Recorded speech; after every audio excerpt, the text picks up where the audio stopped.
All right. All right, guys. Thanks for tuning in. We're going to be getting started here momentarily. So just hang tight. Like 2 more minutes, we'll be going live for the show. Please hit that share button and hit like. We're going to give away a free T-shirt this show. So anybody that likes, comments, and shares the stream will be entered into the contest to win. So make sure you hit that share button. We appreciate it. We'll be back with you guys momentarily.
From the USA, it's the Fantasy Football Huddle with Shaun Get Some Wilkie and Jake J-Stacks Lawson. Broadcasting around the world with up-to-date fantasy football news. Here we go!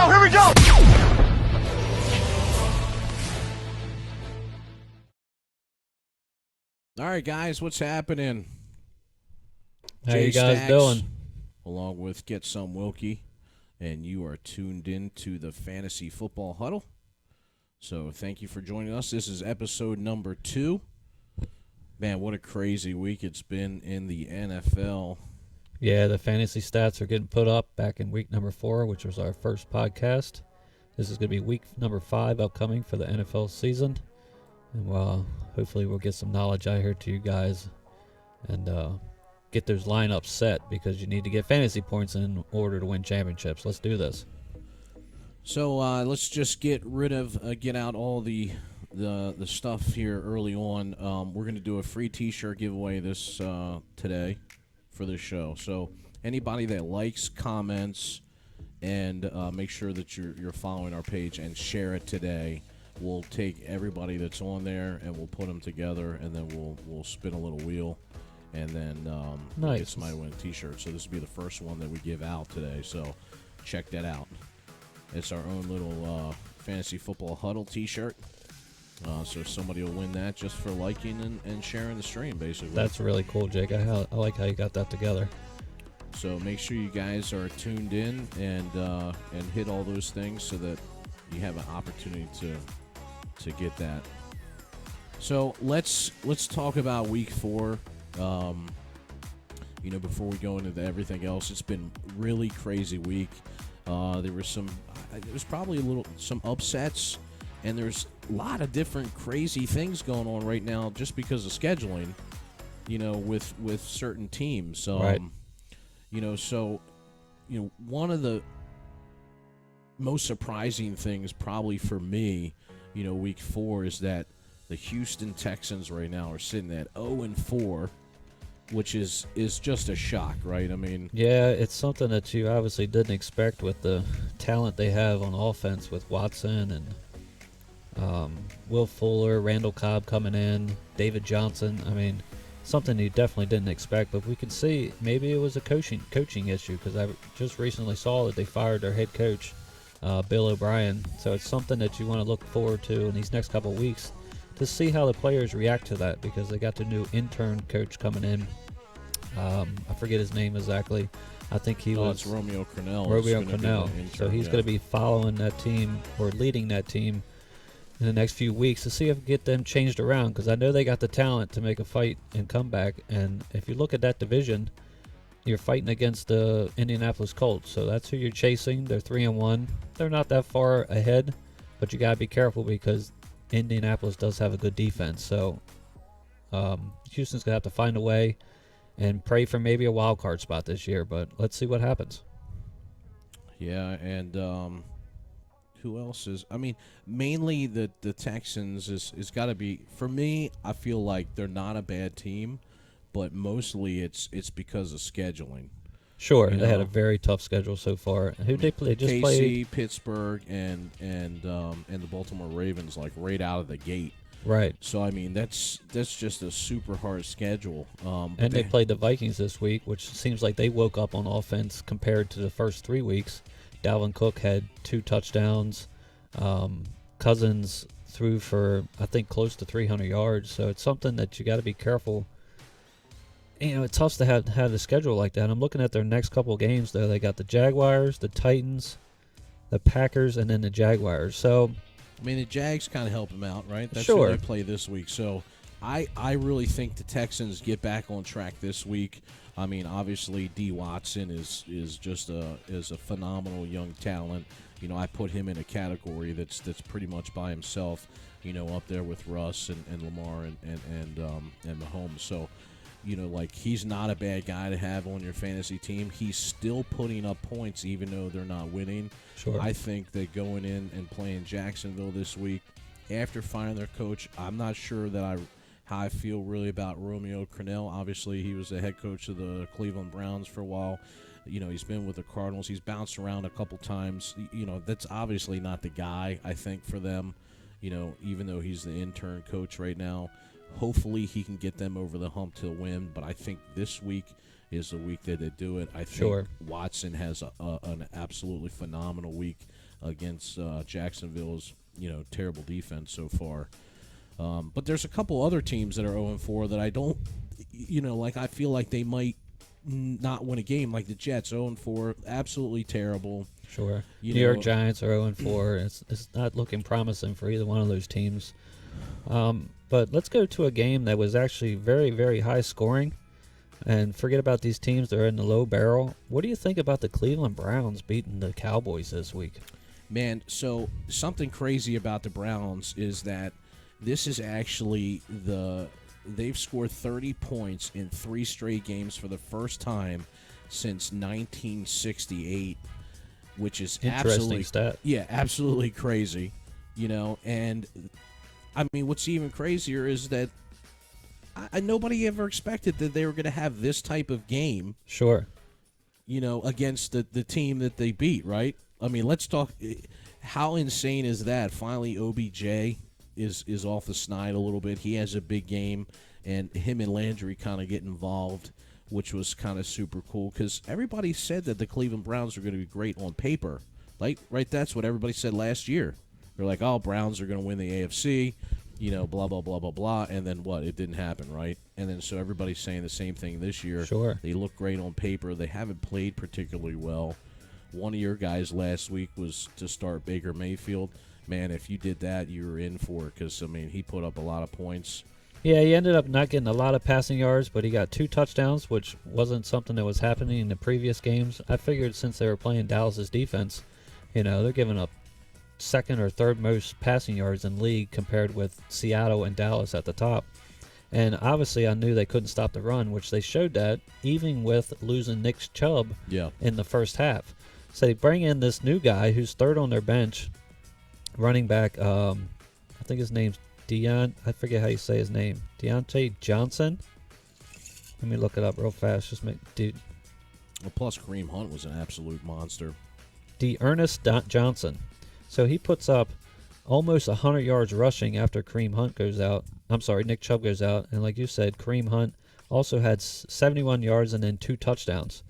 The only thing that I was very skeptical about with the Cleveland Browns, in this game, they were up by 3+ touchdowns and somehow almost let the Cowboys get back into the game within the last 3 minutes. Yeah. But like you said, OBJ, Odell Beckham, had that reverse screen handoff in the backfield. The defensive end almost tackled him, but then he ran it for 50 yards, touchdown, game over, because now you're up by two scores.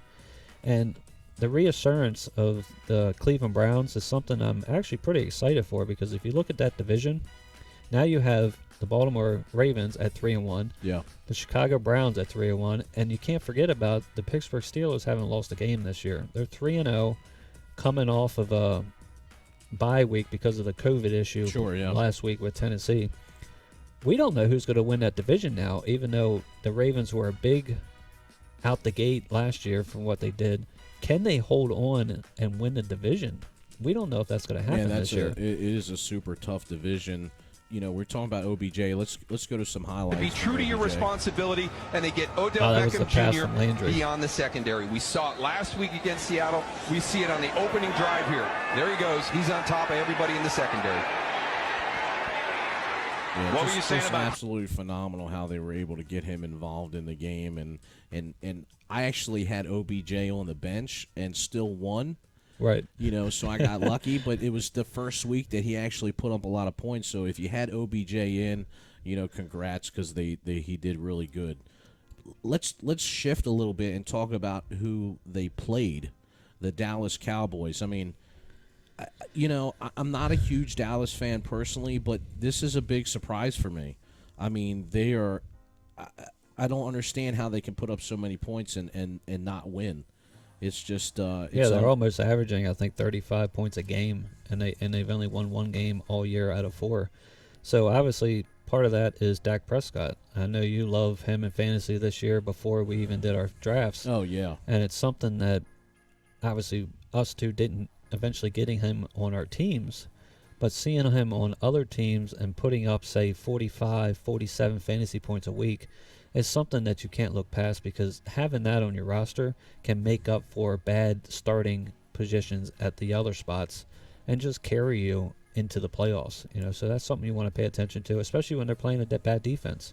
Yeah, I mean, even though Dallas can't seem to win, I mean, Dak is still a great person to have in your fantasy lineup. He's had 3 straight games now of 450-plus yards. Wow. And that's the first player in NFL history. And not to mention that he went off absolutely like a beast last week. I mean, he was in our top 3 of fantasy points. Actually, he was number 1 in week 4. I mean, he had 47.2 fantasy points. That's if you're in a PPR league, which we are. Yep. And, I mean, look at what he did. He threw for 50. He threw 58 times.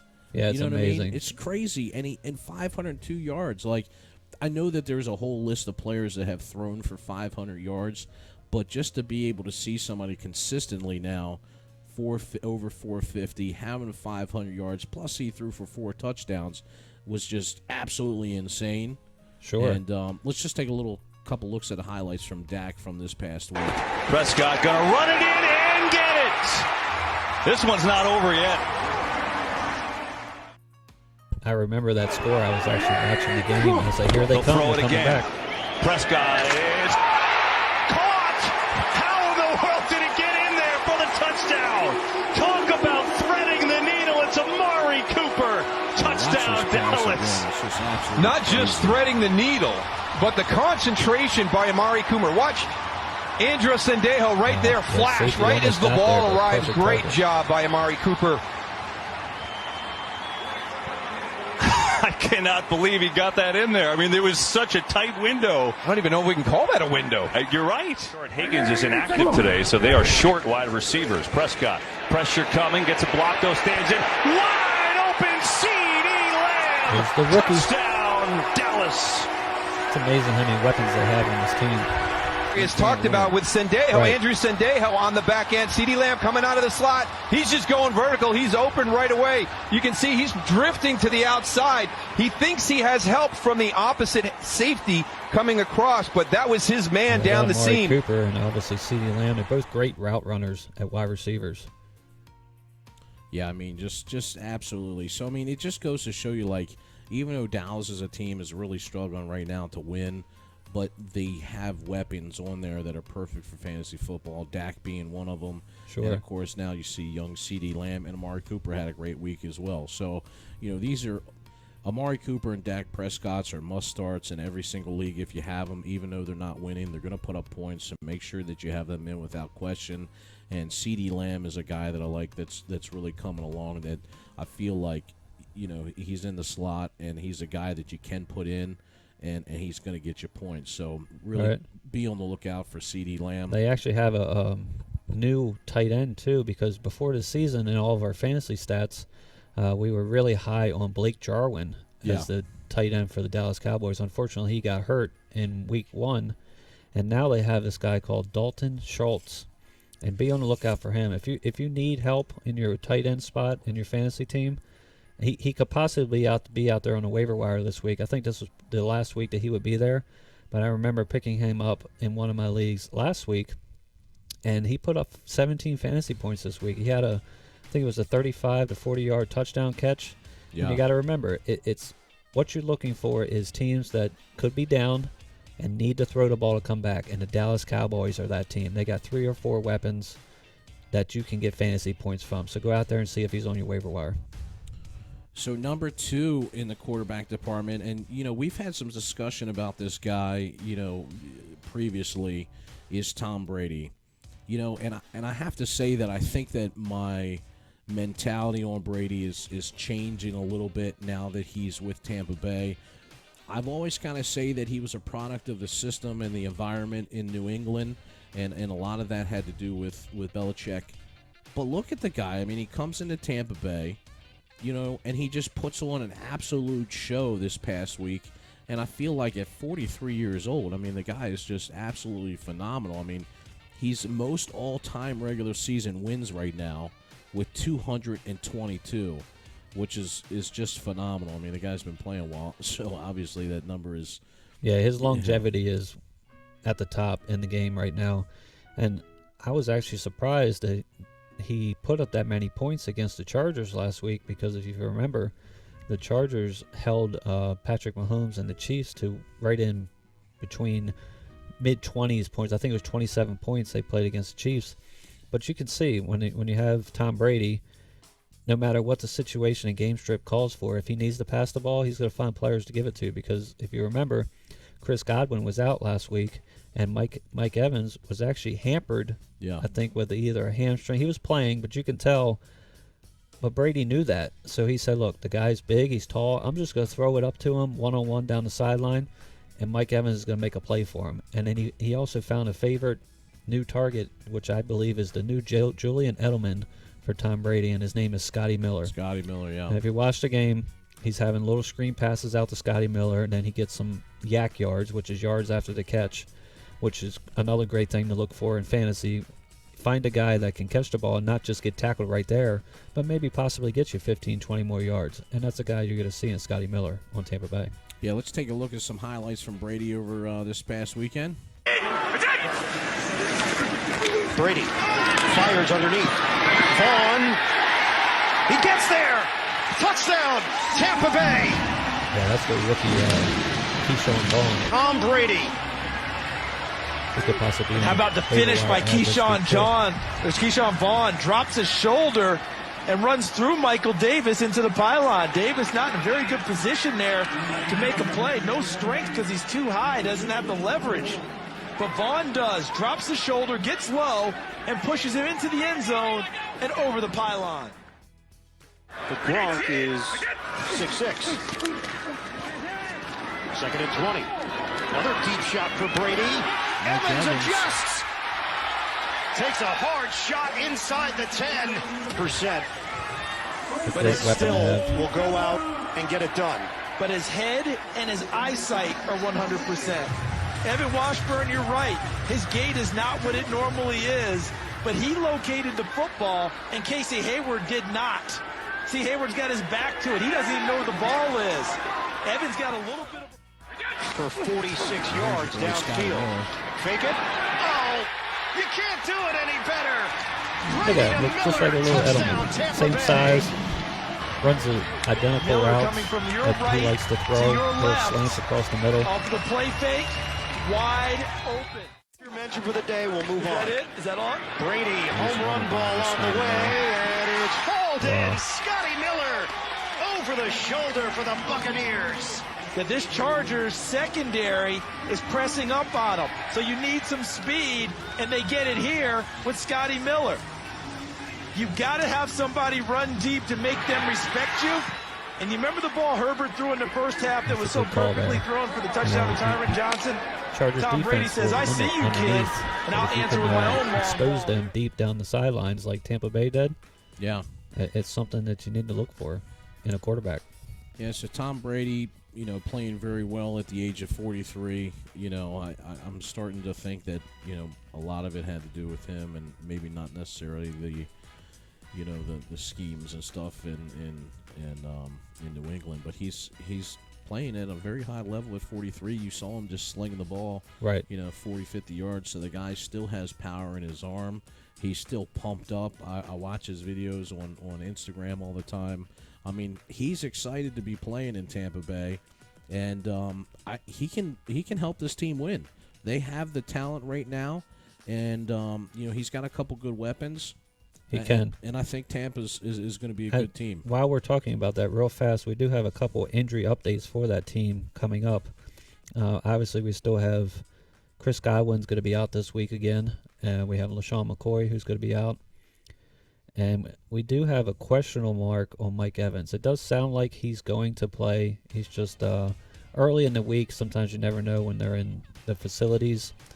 They're just limiting their snap counts during practice so that they can actually play on Sunday. So just be on attention and look out for that on your rosters to see if Mike Evans will play. And obviously, if he does, they got a good chance to play. But plus, O.J. Howard is out as well. That's true. I forgot about that. His good Achilles, call. And he's going to miss the whole entire year. So you think it's viable to pick up a player like Cameron Braid or Gronkowski as your tight end because of that situation? Yeah, I mean, obviously with O.J. Howard out and then with Brady being so comfortable with Gronk, like there's already a relationship there. So if he can get Gronk involved, which he hasn't so far, right. Gronk may be some type of fantasy player now that you can look at, but it's you can't tell yet, right? And Brate, there was a few years back when Brate first started playing, he actually had a couple good games, but I mean, right now, Brady's slinging to Scotty Miller and Mike Evans, so I mean, these are the guys that he's targeting right now. So I don't necessarily think that the tight ends are coming into play, but obviously with his relationship with Gronk, you're always going to have that opportunity where Gronk could probably go off, and especially in the red zone. So something that you're just going to have to look at on a week-to-week basis. Well, this could actually lead us right into our Thursday night matchup if you want to talk about that, because it is the Tampa Bay Buccaneers versus the Chicago Bears. Yeah. Wow. What a... Well, what do you think about that? I mean, is it a game that do you think it looks like Tampa Bay's favored by 3 points currently on the line, and the over and under is 44.5. So that's telling me that we obviously have two pretty good defenses playing here this week. And I do believe Chicago is one of the top defenses in the league currently. They're only giving up approximately on an average of 20 points a game. So it's something with these injuries with Tampa Bay, you got to be careful. I don't think this is a game that Tampa Bay obviously should look past. It's not a free win. It's not like the Chicago Bears of a couple years ago. This is a Bears team that obviously has always had a mid-pack defense, even maybe top 10 when Khalil Mack is in there rushing the edge, which we have this week. We have no viable injuries except for the Chicago Bears safety on their side. So this is a game that I'm actually going to pick and be bold and go with the Chicago Bears this week. What do you think? Yeah, I actually have Tom, even though we were just talking about Tom Brady, I have him actually on the bus this week. So if you have another quarterback, I wouldn't start Tom Brady because I do side with you in the fact that I feel like Chicago's defense is for real. Obviously, Chris Godwin is still out with a hamstring, and it looks like he's going to be out this week against Chicago as well. And the Bears have yet to allow multiple touchdowns to opposing quarterbacks. And that includes matchups with Matthew Stafford and Matt Ryan. So, and then with O.J. Howard out, and, they are banged up a little bit. I just don't think that this is a really good matchup for Brady. and I really have him at a low-end starter in all leagues, PPR and non-PPR this week. So if you got a better choice, I'd probably say sit Brady out this week. Right. So yeah, it's something like Brady's probably going to get. I mean, yeah, he's going to still probably throw for 2 touchdowns, something like that. But you're not going to get a big game like you got from him last week, where he's getting 5 touchdowns, unless, of course, the game script somehow sets up the Bears up by 2 or 3 touchdowns. Say you're down by 14. Now he has to throw the ball. Yeah. So he does have a great coach in Bruce Arians, who obviously he doesn't have the mind that Bill Belichick had previously with the Brady connection. But it's a coach that I've always believed in the past. He just didn't have the proper quarterback at the helm, which he has now. So it's going to be, I wouldn't say hot and cold weeks with Brady. It just really depends on the injury issues that we were talking about. So just be careful on those when you're playing your fantasy lineups. And always remember to play against a defense that obviously isn't as stout as the Chicago Bears. So if you have a better option on your team, go ahead and do that. Only this week. Most weeks you're going to just put in Tom Brady and forget about it. One of the other quarterbacks I want to talk about from Week 4, who is somebody that we both like, and he's a young quarterback, Josh Allen for the Buffalo Bills. He's got 36 total touchdowns in the last 15 games and only 3 interceptions. Wow! I mean, this guy he's just a guy that can get it done. He scored 29 fantasy points last week. And Buffalo's undefeated, right? They're 4-0. So I mean, that's kind of exciting for Buffalo Bills fans. I don't know a lot of Buffalo Bills fans around here, but I mean, they look good, right? They're playing good. They're playing great. Yeah. The thing was, we obviously mentioned it a little bit last week. Bringing in Stephon Diggs has really stretched the field for that team. I've always believed that the talent was there, especially the arm talent for Josh Allen. And obviously you have the opportunities of him when he within the 5-yard line. You can run it in from there at any time. And I do remember last week he ran one in for a touchdown and also had 2 TDs through the air. But he didn't run the ball a lot. He actually had -1 yards rushing because he got sacked a few times, I believe.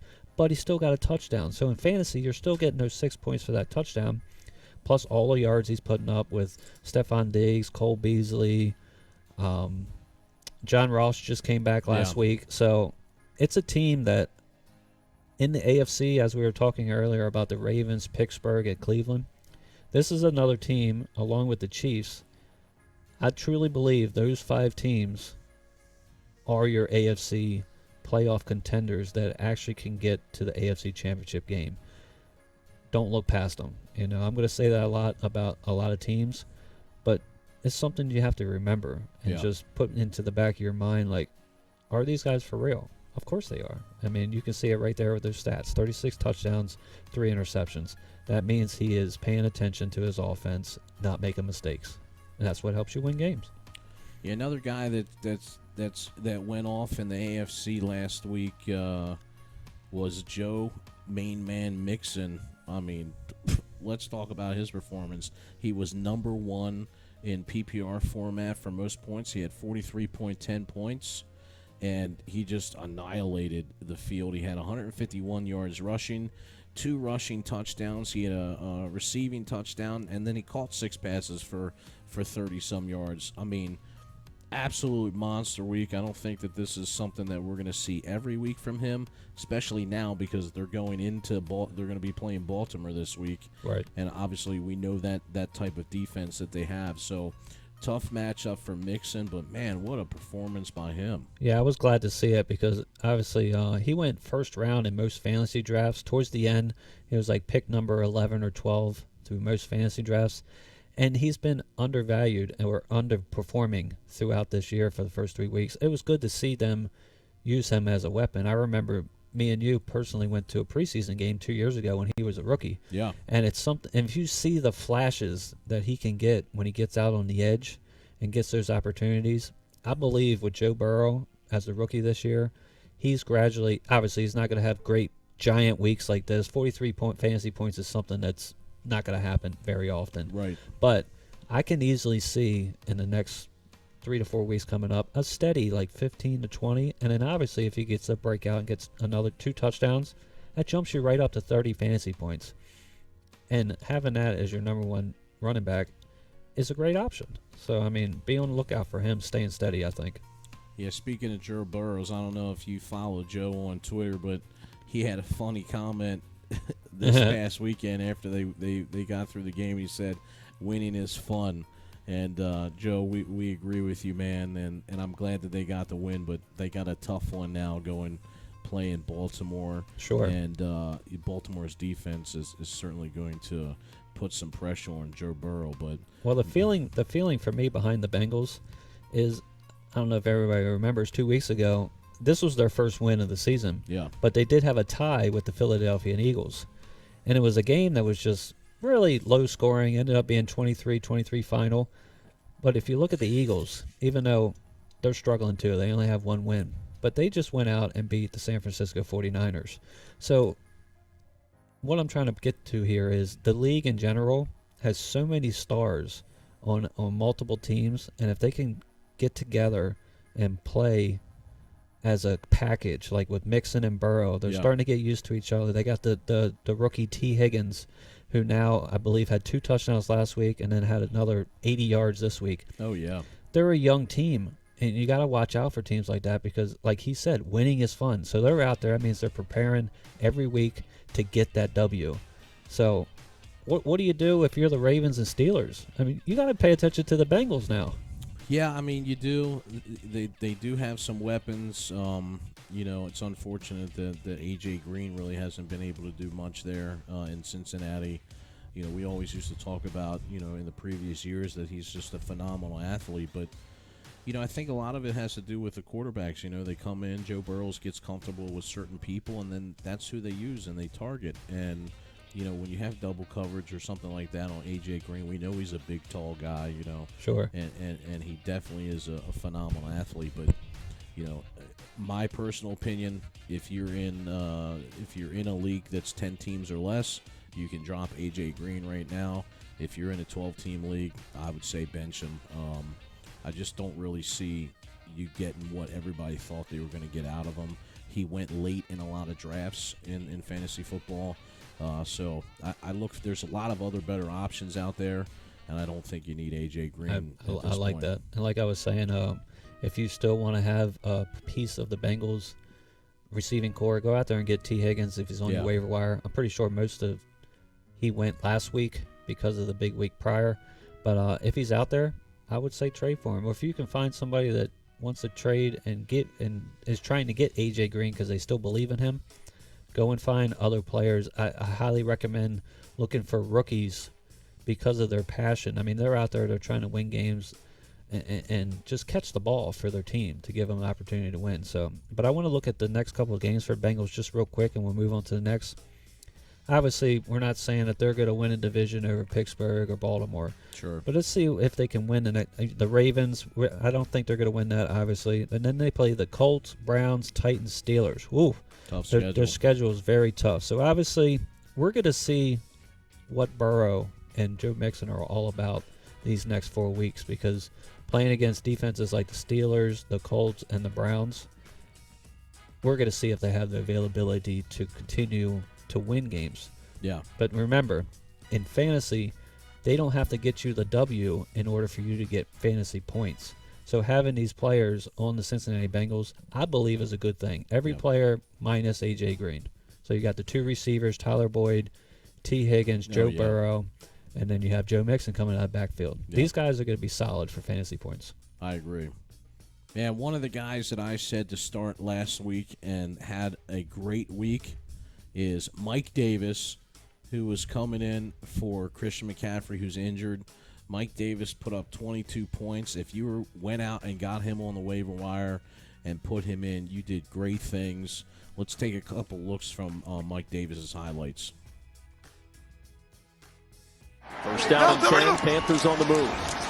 Davis, little stutter step to the outside, and Davis turning on the speed. Davis at the 5, and he's shoved out of bounds by Jordan Hicks just shy of the goal line. Touchdown advantage to clock their friend right now. Davis spinning out of contact in the backfield. And Davis now with room to run. Davis looking over his shoulder as he's out of bounds at the 40, give him the 39 of Arizona. Phillips is going to sneak through on block, and just that little cut move. And look at Curtis Samuel downfield blocking. Again, this is a team playing for each other. And Mike Davis is showing what a viable asset he's going to be to this football team, even when Christian McCaffrey comes back. This is a guy that you could save Christian. The O, right, for the spin move. Second and goal. Here's Davis over the left side and into the end zone for the touchdown. That was a great pickup for you. You got him on the field of your fantasy team. What a great push by that offensive line. You're going to see it from the side here. And watch them change the line of scrimmage to sustain blocks. Armand with a good lead block. But just watch the change of line of scrimmage for this Carolina Panther offensive line. Just kicking people out, staying on blocks. Yeah, you see he's still got the legs moving there. I mean, just a really good pickup, and he's going to be good right now for Carolina with McCaffrey still out. And then even when McCaffrey comes back, which kind of stinks for people that took McCaffrey first, in their leagues, because Mike Davis still could have some, shared time when McCaffrey comes back, especially if they ease him in if he comes back. But Teddy Bridgewater's playing great right now. Robbie Anderson. Yeah, Robbie Anderson is playing really he's good. He's getting like 10 to 12 targets a game, right around 100 yards, and possibly a TD every week. I mean, that's something that I knew Robbie Anderson had the ability, because I remember watching him with the New York Jets when we went to that game. And the guy runs great routes. He's constantly open. And you got to remember, even though he's not tall, like, say, a Mike Evans or a Julio Jones, he has great hands. You can tell when you get the ball into his hands, he's a playmaker, and he's going to get you some yards after the catch. And keep a lookout for him. I mean, if you're in fantasy, and say you probably got him as your third fantasy receiver this year, having him in your flex is amazing to get 15 to 20 points extra a week with that. So I'm actually really happy for the Carolina Panthers and their future. It seems like Teddy Bridgewater is rejuvenated and obviously very happy to be a starter of a team, because last year he was obviously backing up Drew Brees. Had the opportunity, came in and won 2 or 3 games for the Saints last year, but now he has his own team. So good for the Panthers. All right, guys, after this, we're going to bring you studs and duds and start them and sit them for the week. We're going to add our new DFS lineup to this show.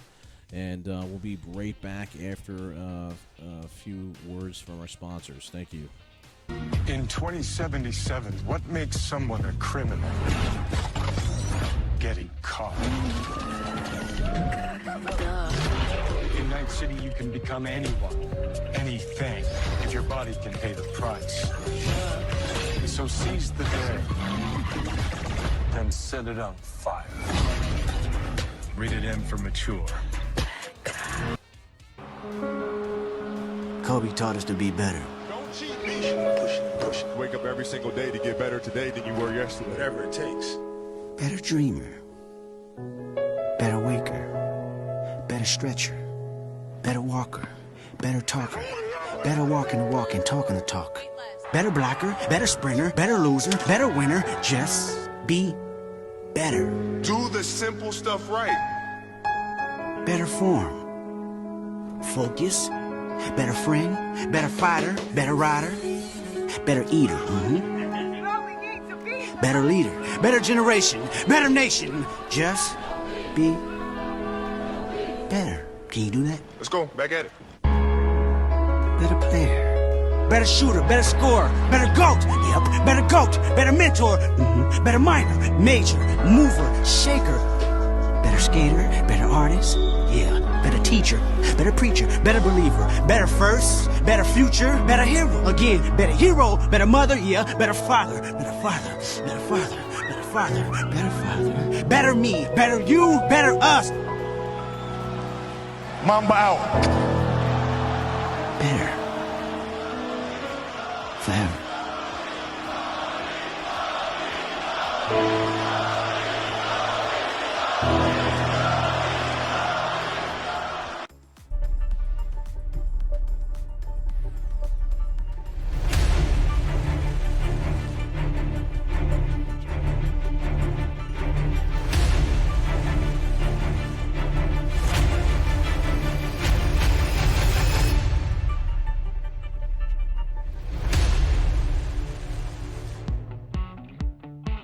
If you've been dreaming of having the best food for you and your family, now's your chance. Introducing East Coast Prime. Whether you're craving our double colossal red Alaskan crab legs, or black African lobster tail, or our Wagyu beef, you'll fall in love with our food from the moment you taste it. Mouth-watering burgers, prime center-cut filet, wild-caught salmon, prime-cut New York strip and ribeye. We also have chicken, lamb, and pork. At East Coast Prime, we only sell the best of the best products, and we sell it for less than our competition. The best part is, we'll bring it to you. Free delivery right to your door. Or you can order from our website and we'll ship it to you. We have packages for everyone. And if we don't, we'll make you a custom package to fit your needs. Isn't it time that your family eats like kings and queens? Call us at 570-903-4095 or check us out on the web at eastcoast-prime.com.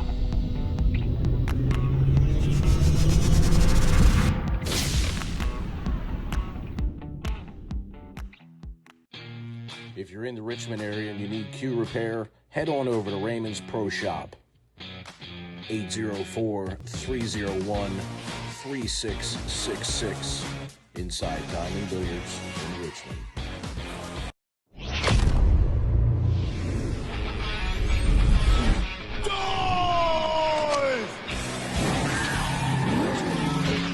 Quickly, get the big blue bag! Big blue bag!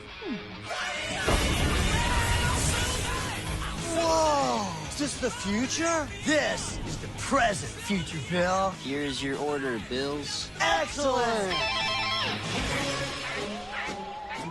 Here are your groceries. Eck.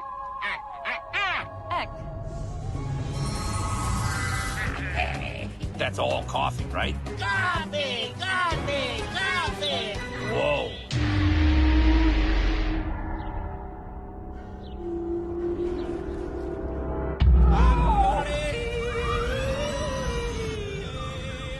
Where are they? Yes, I do. I am quite aware we are lost. I know. I don't wanna stay here, no. Ain't gonna keep it low now. If you wanna go, let's go. Let's wrap it up and hit the road. I just got an awesome vibe. Striking the winner post now. Liberty's on my mind. We've taken off, we've left the ground. You.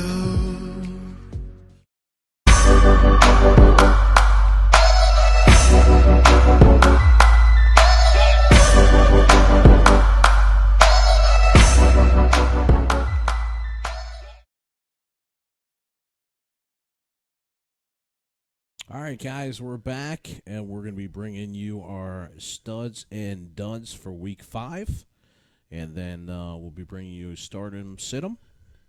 So this is the part you definitely want to pay attention to, because this could make or break your week, right? Absolutely. So as my nickname says it, get some stats. Get some fantasy stats. Let's go. Let's go. So let's start with your studs for Week 5. Who do you like in Week 5 here? All right, you want me to go first? Yeah, let's hear it. Rock and roll. All right, we'll start at the quarterback spot, and I'm gonna go with a long shot sleeper here, and it's another rookie. It's probably gonna surprise everybody, but I'm gonna go with Justin Herbert from the Los Angeles Chargers. Yeah, I've said that last week. I'm so used to them being in San Diego. Sorry. So the reason being is, obviously, if you look at the game we were talking about last week when the Chargers played Tampa Bay, yeah, they ended up losing because Brady had a great comeback week. He threw 5 touchdowns, but let's not forget that Justin Herbert threw 3 touchdowns, 290 yards against a Tampa Bay defense that most people in the fantasy world are saying that they're a great, especially linebacking core and defensive line. The guy has the ability, especially in arm strength. I've been watching a lot of his last few weeks' games, and this week the Los Angeles Chargers are going up against the New Orleans Saints, who are very injury-prone right now in their secondary. Jarius Jenkins is out, and they also have a couple of their defensive ends who are hampered. You know, you can tell they're not the New Orleans Saints that they used to be. And the Saints are giving up 22.3 fantasy points a game to quarterbacks. So I'm going to go with Justin Herbert this week as my stud. All right, I like it. My stud this week is going to be Kirk Cousins with the Minnesota Vikings. Now, before you even say anything, let me tell you why. I know that they're playing the Seahawks, and the Seahawks and Russell Wilson are going to absolutely annihilate the Minnesota Vikings this week. But that means that Kirk Cousins is really going to have to throw a lot. So Sure. for fantasy points, I like him this week. I think that he's going to have a good game, and I think he's going to put up tons of points. So Kirk Cousins is my stud this week in the quarterback department. I like that pick, you guys. We were talking about rookies earlier. That rookie Justin Jefferson, who is obviously taking the place of Stephon Diggs from last year. I mean, he's stretching the field now, and I like the Vikings and putting up some points against Seattle. Let's move on to my stud for running backs. I'm going to go with another rookie. It's crazy. Like, I'm on this rookie rage right now. I'm going to go with running back James Robinson from the Jacksonville Jaguars because main reason is they're playing against the Houston Texans this year, this week in week number 5. And the Texans, to a whole running back committee, are giving up 32.7 points per game against running backs. So that's something you want to watch for. And I do like the Jaguars' offense, even though they are 1-3. That doesn't really show how good of an offense they are. They just got back DJ Chark last week after missing 1 week prior. So I'm going to go with James Robinson. I say you ride the hot hand. He's the main guy in the backfield. He's getting 20-plus carries a game. Go with him. All right, I like it. My stud for the week in the running back department is Kenyon Drake with the Arizona Cardinals. Look, man, this guy had a phenomenal year after he was traded from Miami. And he put up touchdowns after touchdowns last year. He hasn't really done anything super great thus far this year, but they're playing the Jets. And we talked about this last week. You almost got to put anybody in that's playing the Jets because they are absolutely, absolutely horrible. Sure. And I just don't think that they're going to stop the run this week. And I think Kenyon Drake's going to go off and have a big game. So, hey, let's do it. Anybody against the Jets, I'm taking. Kenyon Drake is my stud for the running back this week. That's a good pick. And obviously, I just want to give a pretty simple another stud on running back, and obviously at CEH is Clyde Edwards-Helaire. They're going up against the Los Angeles Raiders this week. I'm not going to talk a lot about it. Just put him in the lineup, and I'll move on to my next stud, which will be the wide receiver. And I'm not going to pick on Seattle's defense, so obviously Adam Thielen is a nice pick. We'll forget about that. But I'm going to go on and talk about the Carolina Panthers that obviously we both like this year, especially when it comes.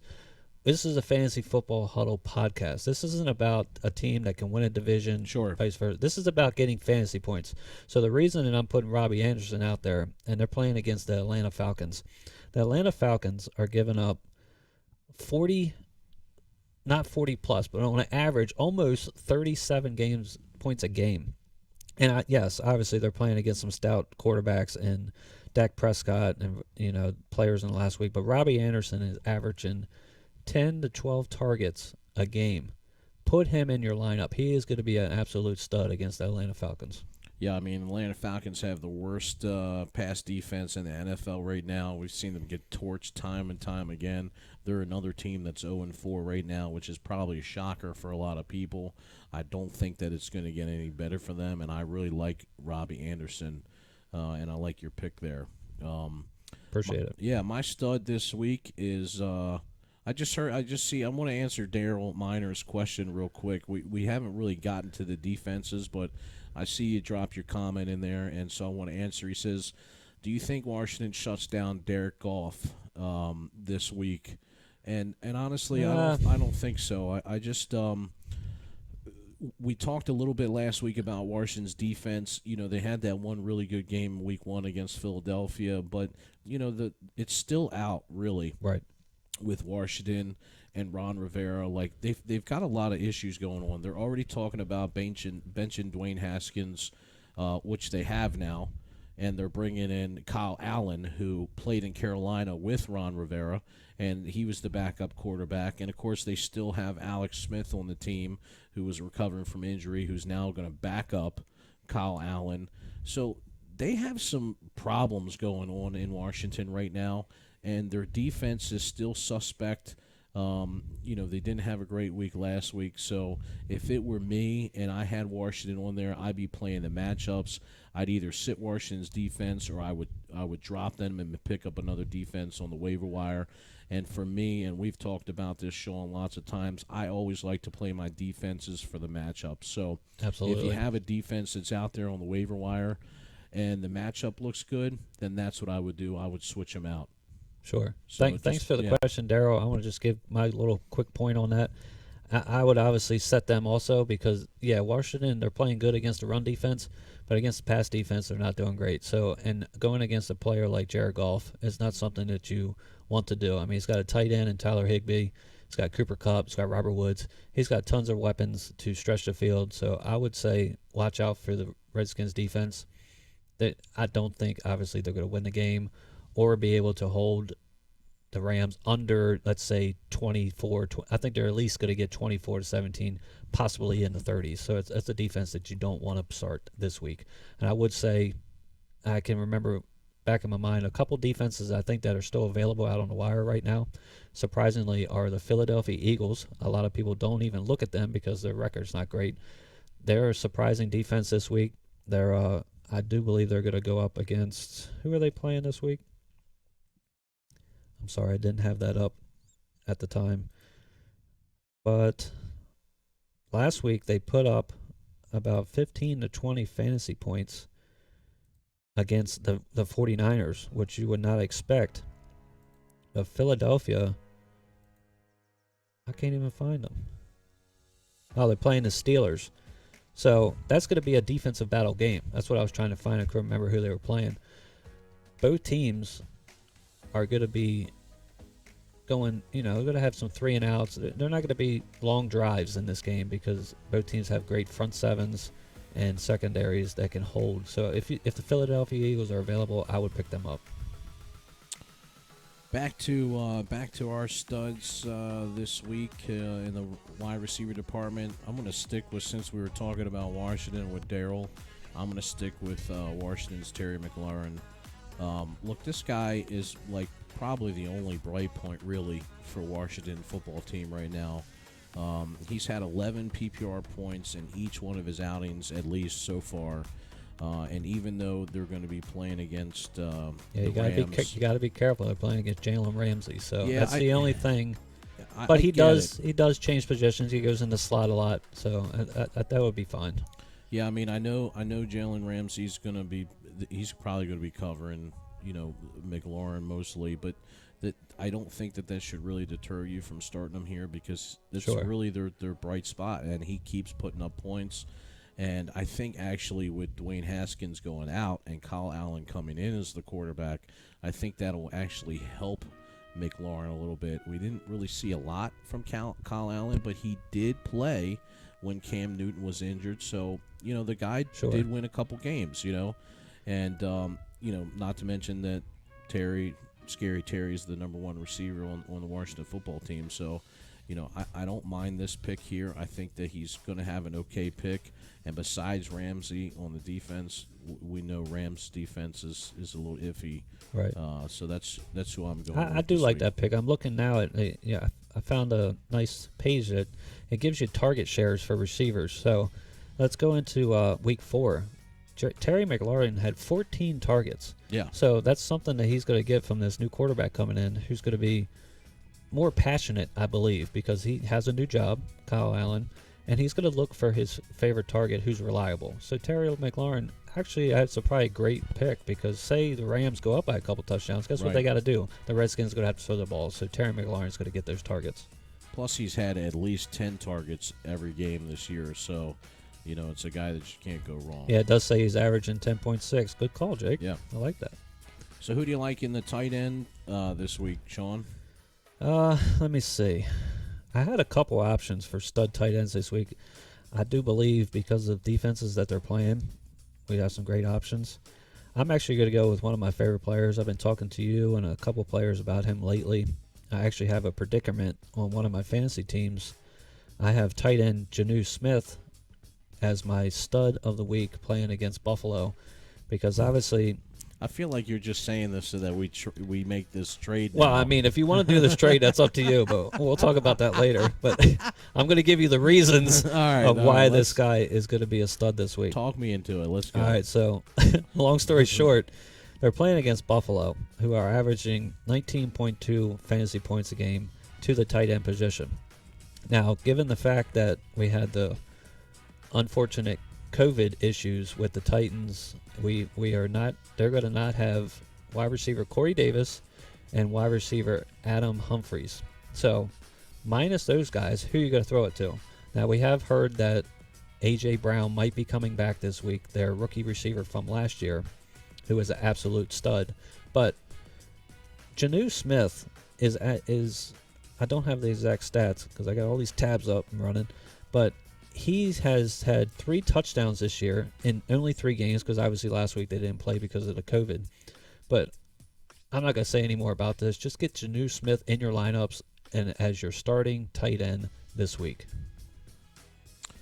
Yeah, it's a good call. I like Jonnu Smith, and like I said before, we're actually trying to work out a trade in our league because I need a tight end because my tight end went down Noah Fant. Yeah, and I need a running back, man. And he needs a running back, so he's trying to talk me into it. Now he's talking me into it live on the show. So, well, who's your stud of the week for tight end? It's going to be a surprise here, but I'm going to go with Evan Ingram with the New York Giants. All right. There's not a lot of bright spots there in the organization. Danny Dimes hasn't really had any great games, but they're playing the Dallas Cowboys, and while I think Dallas is going to go up huge in this game, I think they'll actually win. Right. And they'll get they'll get off the snide themselves. But because they're going to go up big, I think that Daniel Jones is going to look for Evan Ingram's. He's already had 10 targets in the previous games, and so I think this is more of a comfortability thing. He's put up some stud numbers.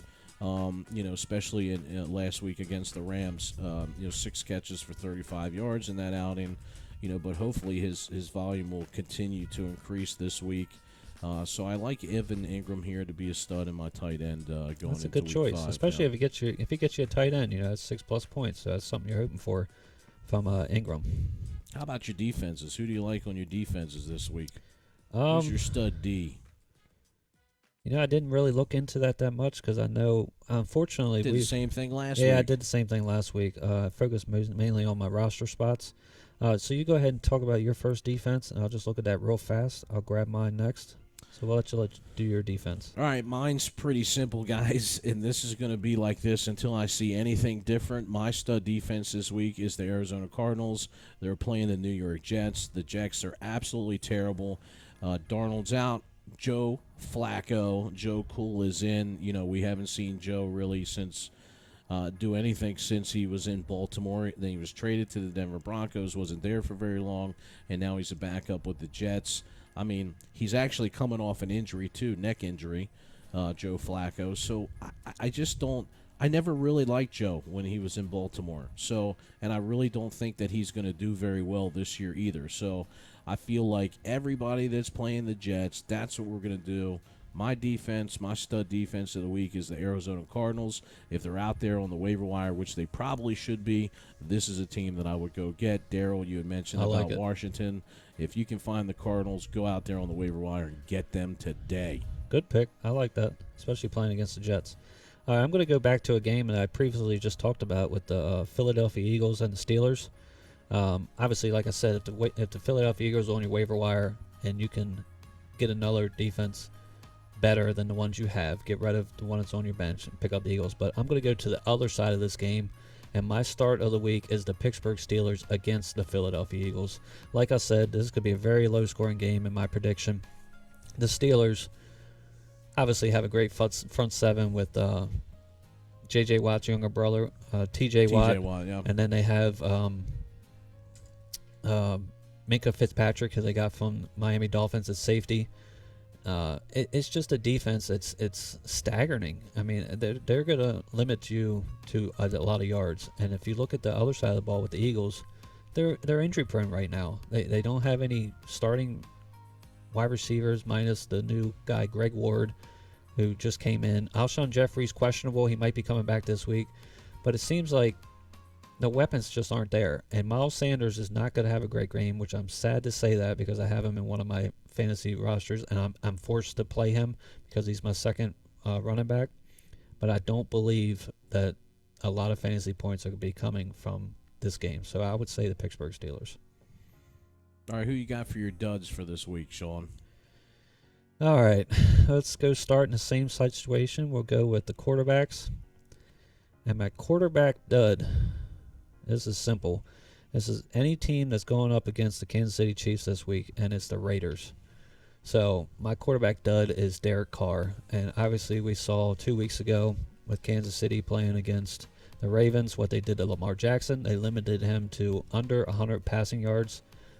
And previously this week, they just played against New England Patriots, which unfortunately, or fortunately for them, they didn't have Cam Newton going up against them, which I think it would have been a lot closer game. But we can see what they do against quarterbacks that aren't quite as seasoned or practiced for their competition.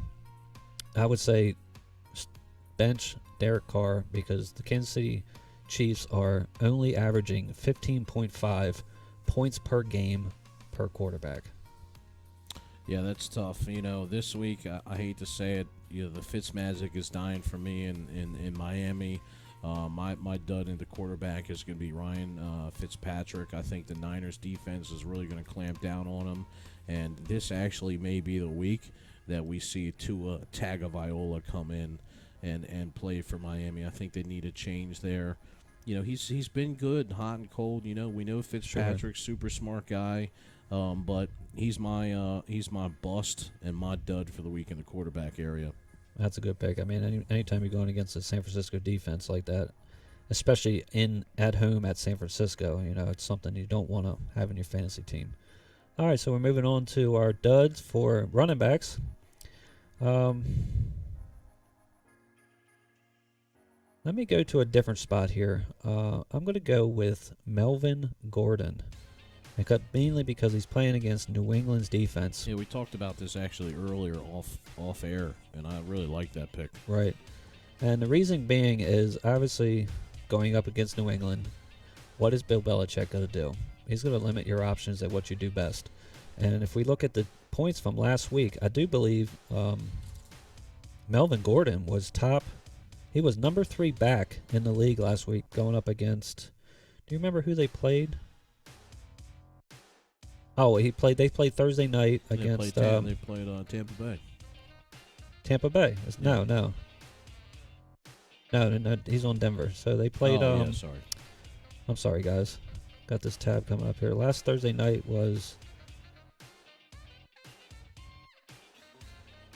Oh, the Jets, of course. So he had a great game against the Jets. But that's why I said everybody against the Jets. Sure. You want to play. You want to start. But if you look at his stats, you got to remember with Denver,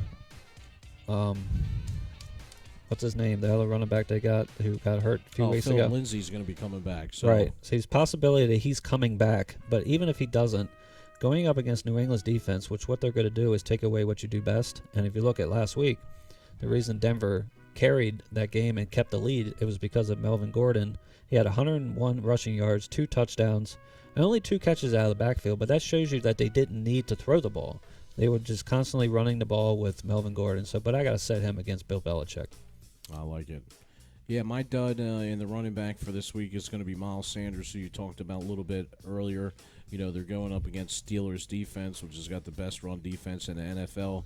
And even though Miles gets out on the end and likes to catch, I'm pretty sure that the Steelers are going to keep him in check, even with the big plays through the air. So my dud for the week is Miles Sanders. Good pick. I like that. As I was saying earlier, the Pittsburgh Steelers, for running backs, not the other position we were talking about, they're only giving up 15.9 fantasy points a game to running backs. And that's counting receiving, like PPRs, all that stuff. That count comes into play with fantasy, so that's a great pick. Let's go to my dud for wide receiver. Is that where we're at? Yep. There's 2 reasons I'm going to do this. One is because there's a possible injury situation. I'm going to go with the Thursday night game coming up tonight. And I'm going to go with my dud is going to be Mike Evans versus the Chicago Bears. Like I said, Tom Brady, great. We know who he is, what his history is. But given the fact that Mike Evans is banged up and he's playing against a great secondary in Chicago, also Tom Brady's going to have a lot less time to be comfortable in the pocket with Khalil Mack coming off the edge and a couple of their stout running linebackers. Just I would say stay away from Mike Evans this week. Yeah, I get it. He's been putting up great points the last few weeks, but that's mainly because Chris Godwin has been banged up and been out. So his target has to be Mike Evans on the outside. There is nobody else. I do believe that they're going to go more towards, like you were saying, you picked up Gronkowski. Cameron Brake is a nice flex option on the waiver wire. He's going to get points. And you also got little man Scotty Miller coming through the middle. I say bench Mike Evans this week. Yeah, my dud for this week is really going to be a shock, especially after we just talked about him earlier in his big week, but it's going to be OBJ. Wow. Yeah, Odell Beckham Jr., they're going in, they're playing Indianapolis Colts, which we know has got the #1 defense in the NFL right now. That's true. And in fantasy points as well.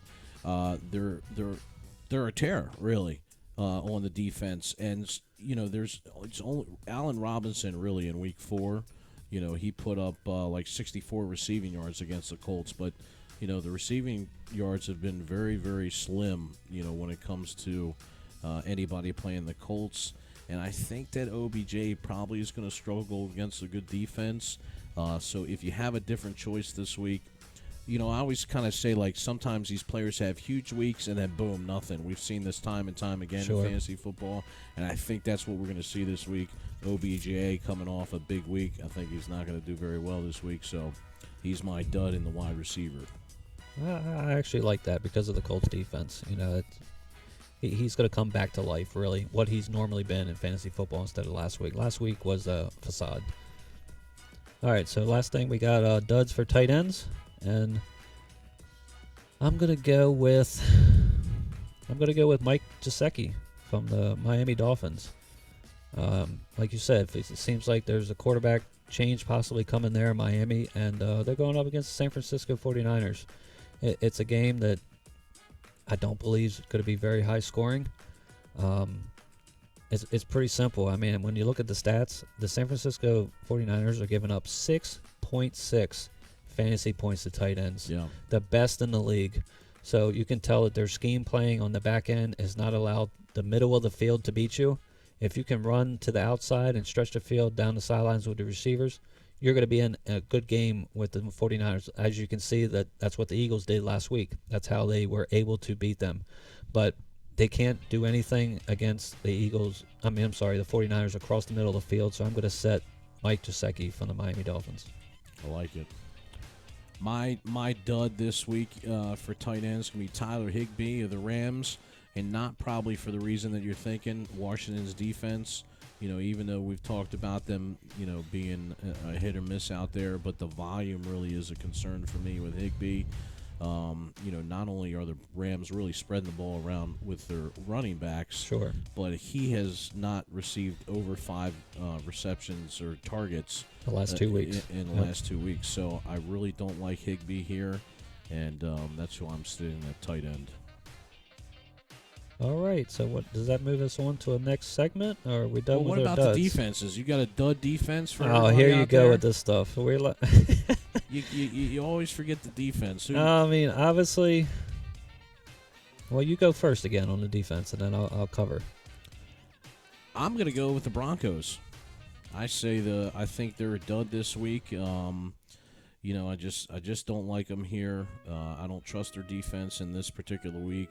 And even though Denver did a really good job against the Jets, I keep having to say that. Sure. Jets. Everybody against the Jets in week 4, and they had 6 sacks. But the Patriots, man, that's a whole different thing. And their run game is pretty good, so I'd stay away from the Broncos this week. Okay, I like that pick. As I'm looking, it's kind of like hard for me to swallow this pill, to be honest, because last week I tried to make a managing move in my fantasy team, and I picked up the Arizona Cardinals because they were, I forget who they were playing, but they had a terrible week. But this week is going to be great because they're playing the Jets. Sure. But so as I'm looking through here, I'm just going to go with a game that I believe is going to be, I already talked about it with Justin Herbert from the San Diego Chargers. I'm sorry, Los Angeles Chargers. Why do I keep doing that? Every time I look at the logo, I see CD. I know. I mean, SD. All right, so we're going to go with the other side of the ball. I'm going to sit the New Orleans Saints defense because obviously they've been struggling. Their offense is playing great, the Saints, but the defense hasn't really held anybody to under 20 points since week 1.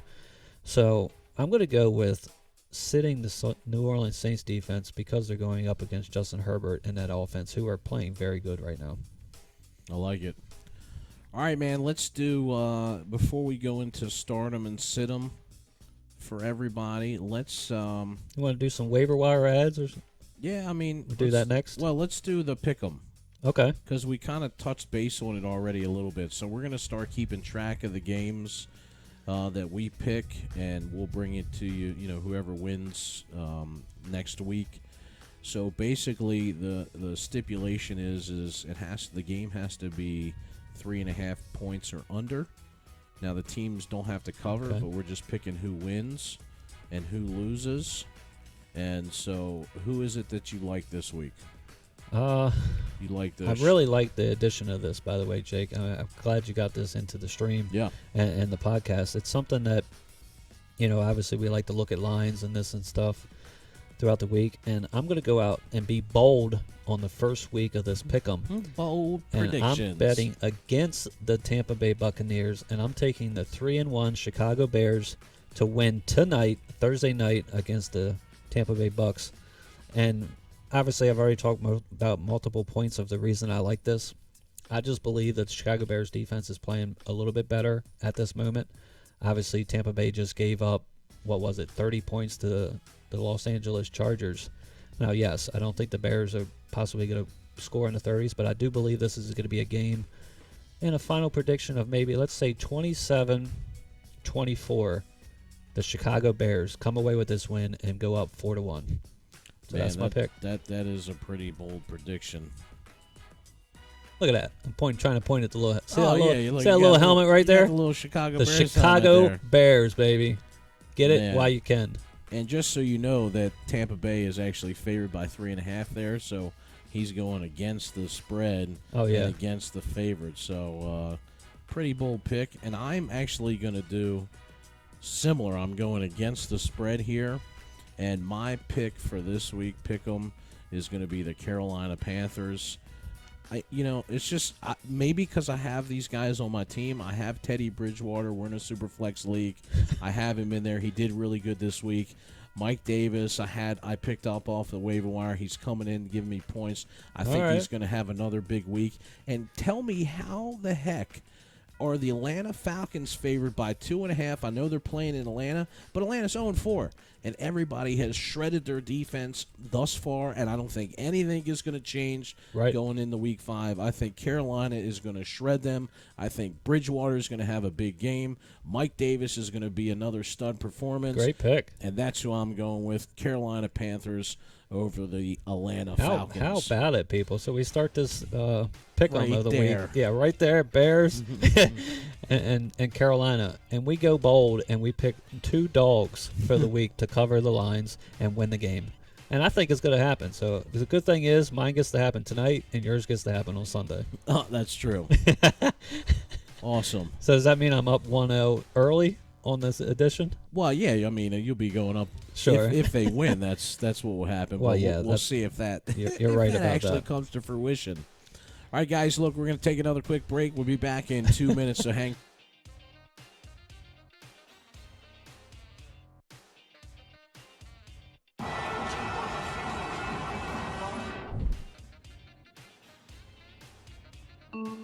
Hey, what's up?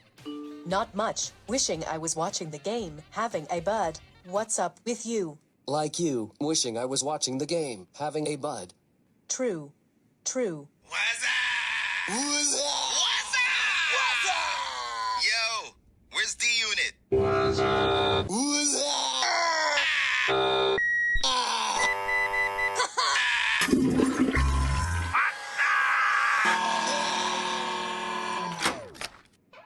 It's a smart world.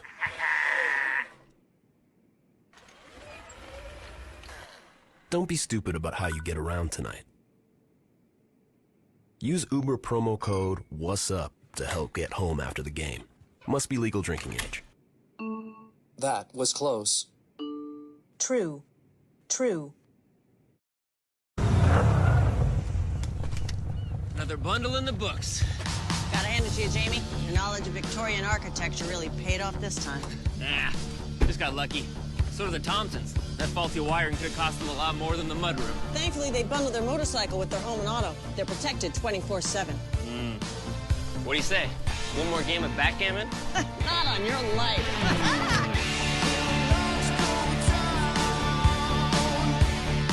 Subscribe for more of this. Oh. You gotta work it out. Jeez. If you're in the Richmond area and you need Q repair, head on over to Raymond's Pro Shop. 804-301-3666 inside Diamond Billiards in Richmond. Upper Hands. Special guest Flo challenges the hand models to show off the ease of comparing rates with Progressive's Home Quote Explorer. International hand model John gets personal. Your wayward pinky is grotesque. Then, a high-stakes patty cake battle royale ends in triumph. You have the upper hand. It's a race to the lowest rate and so much more. Only on the Upper Hands. Don't forget to hit subscribe. Lower left. I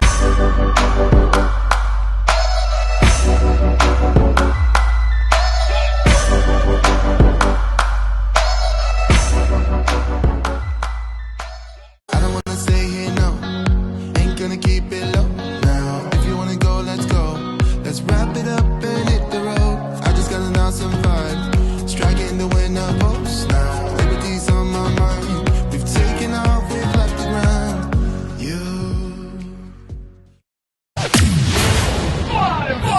From the USA, it's the Fantasy Football Huddle with Shaun Get Some Wilkie and Jake J-Stacks Lawson. Broadcasting around the world with up-to-date fantasy football news. And here we go, here we go!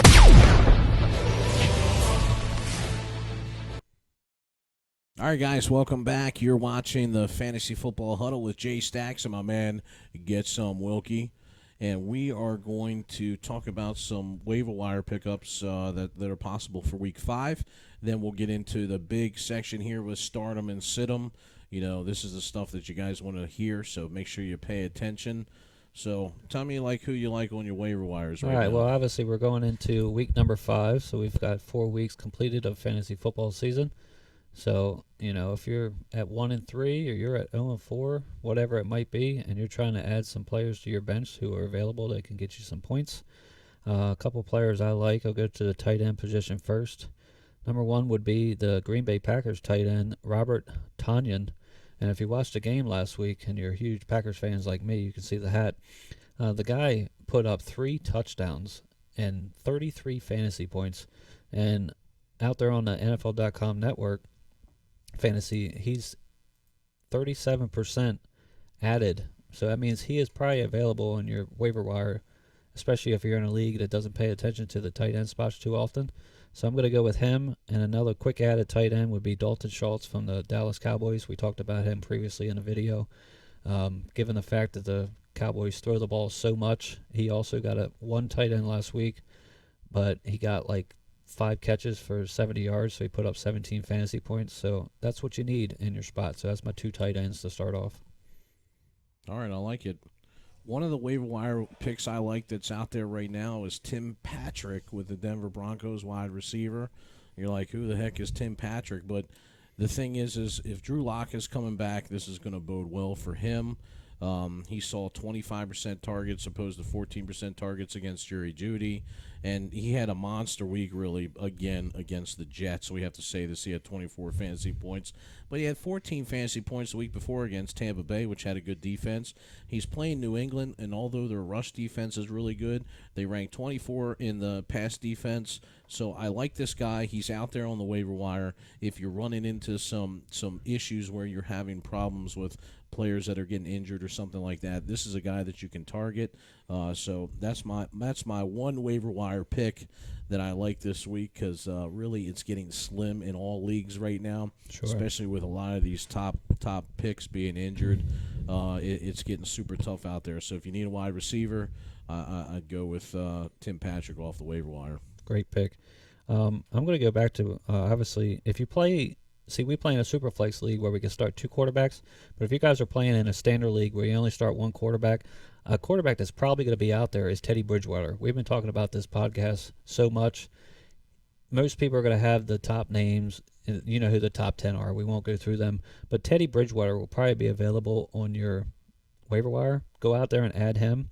And then another 2 players I like to talk about, another quarterback, is from the Los Angeles Chargers, Justin Herbert, who obviously is a rookie, just started about 2 weeks ago.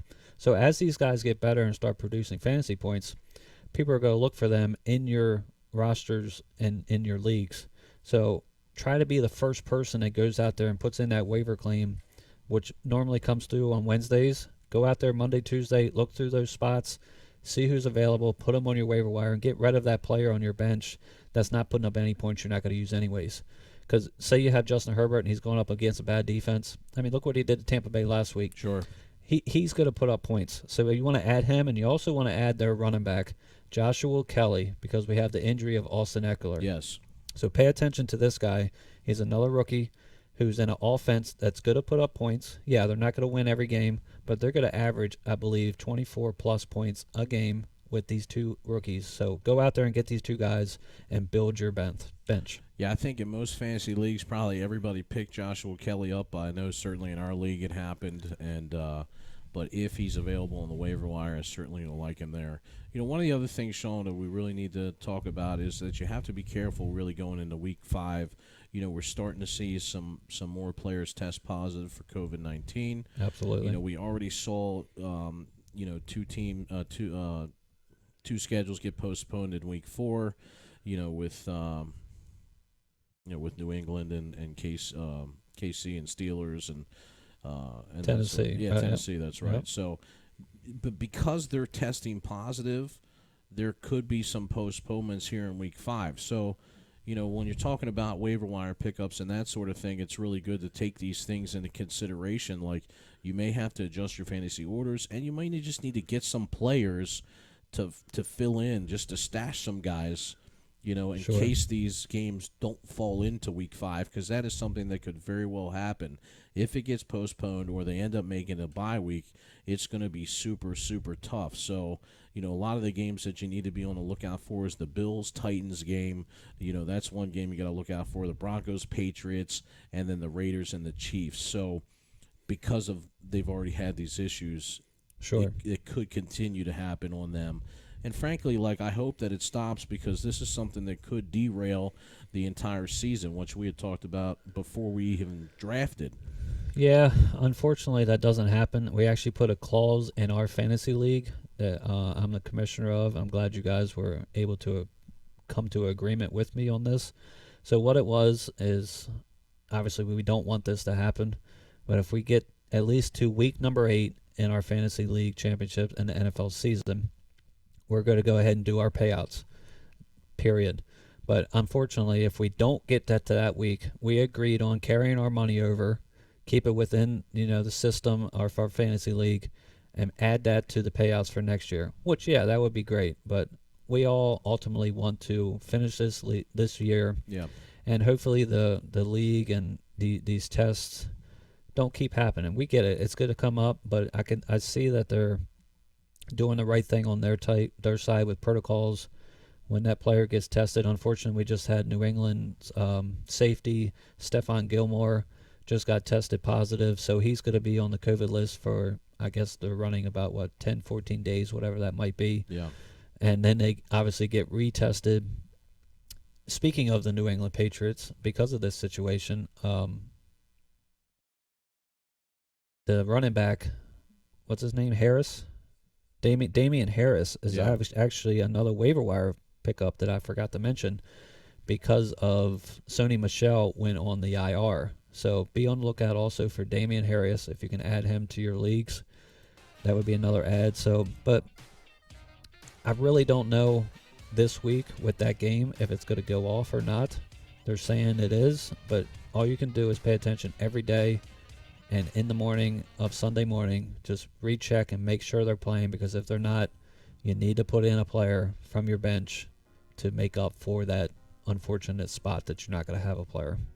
And look, guys, nothing official has been set yet about any of these games being postponed or moved, but we're just basically saying that you need to be prepared to alter your lineups in case this happens, and hopefully you pay attention to it. And like in our league, you're the commissioner, so hopefully the fantasy commissioners has set up scenarios to provide relief. Sure. Like we do in our particular league. So just something to take into consideration, guys. But all right, man, let's get down to it, right? Let's do stardom and sit 'em. This is the big one for the week.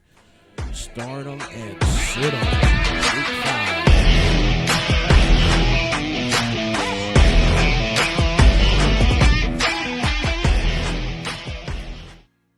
And let's go ahead and let you go first this time, Jake. Man, I'm excited about this one because he's on my team. My start of the week this year, D. Watson. Getting it done this week, man. They're getting their win done. Okay. They're playing Jacksonville. Jacksonville's absolutely terrible right now.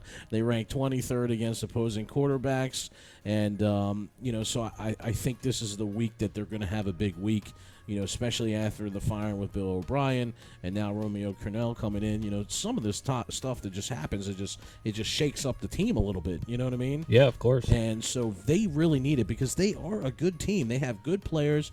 I have and I'm probably saying this for myself because I got D. Watson on my team and I have him in my super flex spot, but I also have Will Fuller, who's been putting up some big points for me, and I feel like him and Will Fuller are going to have huge games this week. So my start of the week is absolutely putting in D. Watson. Good pick. I do think he's going to have a bounce-back week, and they need this win. Got a new coaching staff. Put him in there.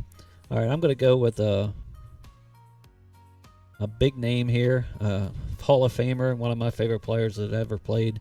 I'm going to go with Drew Brees versus the Los Angeles Chargers, because obviously we saw what Tom Brady did against them in a comeback game. This week, it looks like Michael Thomas is possibly coming back, and you can see that if you watched the game last week, Alvin Kamara has been the top running back in the league, especially when it comes to PPR catches coming out of the backfield, the receptions. And it also looked like Emmanuel Sanders has become a nice connection for Breeze, which I knew would take a couple weeks of the season since we didn't have preseason games. So if he gets back Michael Thomas this week, he's going to have Michael Thomas, Emmanuel Sanders. I think Jared Cook is still injury prone. He may not play this week. He's questionable. But with that offense going up against the Chargers, who obviously are not limiting people at this moment, I do think they're going to get better. They lost their safety at the beginning of the year, so their defense is just in peril at the moment. It's going to be a game I think is going to be high scoring, so put Drew Brees in there. That's my stud. Yeah, like you said, especially as Michael Thomas comes back, man, Brees is going to be awesome. A couple other little notables in the stardom category for the quarterback. I like starting Ben Roethlisberger here against Philadelphia. Of course, we talked about it earlier, Teddy Bridgewater. Yep. I like starting him here. You said Justin Herbert earlier. And actually, your boy, I like starting here. Gardner Minshew against Houston. Oh, absolutely. Even though Houston's 0-4, and we just talked about, D. Watson and Fuller, I think they're going to have good games. It doesn't mean Gardner can't have a good game, and I think that he's going to be a good one to start if you have him in your lineup. If you're in a Superflex league, Superflex this guy right in there. That's what I got him, man. I got him in my lineup for my Superflex, so good pick. Oh, my sleeper this week for the quarterbacks is Danny Dimes. He hasn't really done anything thus far, this week, but I feel like Dallas's defense is terrible. They're putting up 40-some points and can't win football games. So this could be a time if you have Danny Dimes on your bench and you need to put him in because somebody's on a bye. I think this is my sleeper pick of the week. Well, you're hoping him gels together with your other stud tight end and Evan Ingram. Yeah, you talked about that. Absolutely. So you need dimes to throw him a dime. You need dimes to throw dimes. All right, so we'll move on to my stardom for. Now let's move to your sit-em. Sit-em. So we go back and forth. Okay, I'll do sit-em for quarterback. I'm unfortunately going to go the total opposite I did last week. Last week I wanted to start Baker Mayfield. This week I will sit Baker Mayfield because he's playing against the Indianapolis defense. And you won't believe this stat when I say it. Indianapolis is averaging 9.5, less than 10 points per game to quarterback. I mean, that's something that you don't want to put in your fantasy lineup because it could cost you the week.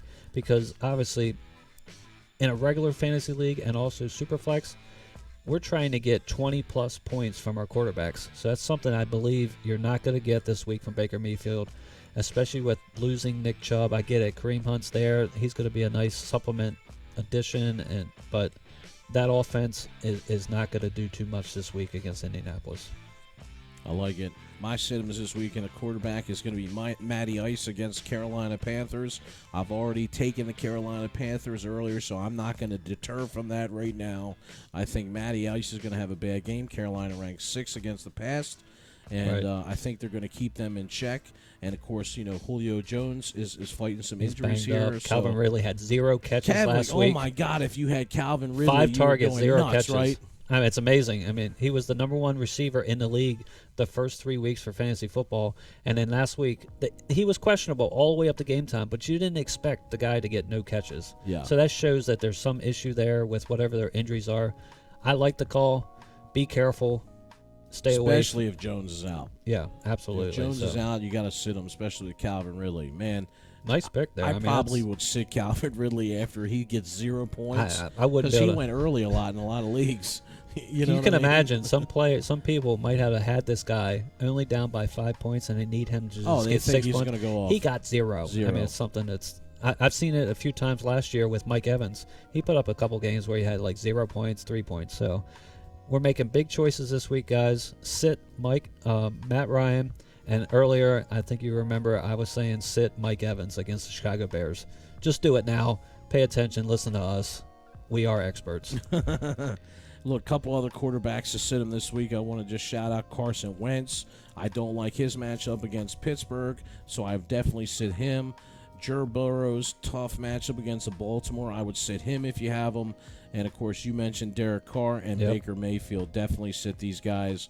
And all my duds this week is Tom Brady against Chicago's defense. So definitely sit those guys. Yeah, as we're speaking, I mean, for numbers' sakes, guys, Derek Carr, Baker Mayfield, Tom Brady, the defenses are going against, they're only allowing 15 points per game to quarterbacks at the most. Yeah. That's the most they're giving up, all 3 of these defenses, so stay away from those games. Mike Delaire said the best quarterback for the Browns is Jarvis Landry. Damn, that was a great pass he threw. You're right. Yeah, for sure, man. All right, so now we're going to move on to our running back stardom. Yeah, who's your stardom for running backs? I'm going to go out on a limb here, and I'm going to start to San Francisco's running back, Jarrett McKinnon. Now, obviously, you noticed the last few weeks he's been playing great in that offense because of their run schemes and the coaching staffs. That's what they do best. And if you don't forget, last week they just got back George Kittle. Yes, he had a big game. They lost it against the Eagles. He had 15 catches for 183 yards and a touchdown. But everybody forgets that Jarrett McKinnon also had a touchdown and right around 100, right under 100 yards. I don't know the exact number, but I got up here. Guess what the Miami Dolphins are giving up to running backs this year? 30.6 fantasy points per game. Wow. And Jarrett McKinnon, because of the injuries to Raheem Mostert and Tavon Coleman, it looks like they're both not going to play again this week. Put him in there. Jarrett McKinnon, I have a bold prediction that he possibly might get 3 touchdowns this week, especially if they continue to run when they're near the red zone area. I like it. I'm not going anywhere different. Last week I said start Mike Davis. This week I'm saying Mike Davis. You are on the hype train right here. I'm on the hype train for Mike Davis and the Carolina Panthers. And I'll be honest with you, a little bit it has to do with it because I have these guys on my team. Sure. But they're playing the Atlanta Falcons, who got shredded last week. They're 23 against the run. I really like Mike Davis in this. He's a running back who catches out of the backfield as well, which is going to bode well for the Carolina Panthers as well. he's projected to get somewhere like around 19 or 20 points this week. Right. So I really like Mike Davis again. As long as McCaffrey's out, this is a guy you need in your starting lineup. Sure. You can tell. I mean, obviously he's not what McCaffrey was as a player, but because of the play schemes that this offense already had in play for McCaffrey, all he's doing is filling that void, and you can see that he's a more powerful back than McCaffrey is in the clutch. Yes, he's not a great receiver like McCaffrey, but you don't need that when your offense is driving down the field. You just need opportunities to score touchdowns, and Mike Davis is a good choice there. I like that. A couple other running backs, though, before we go into wide receivers. I like Kareem Hunt, even though they're playing a stout Indy defense with Chubb out. Sure. And Indy actually could have out their linebacker Darius Leonard and Bobby Okereke. So I kind of like Hunt here. I feel like his ceiling is super high. Absolutely. So I like Kareem Hunt here. I like James Robinson with the Jacksonville Jaguars. That was my stud. Yeah, Yep, that was your stud. Yep. I like Devin Singletary, Buffalo Bills against Tennessee. And the easiest one of the week, what is it?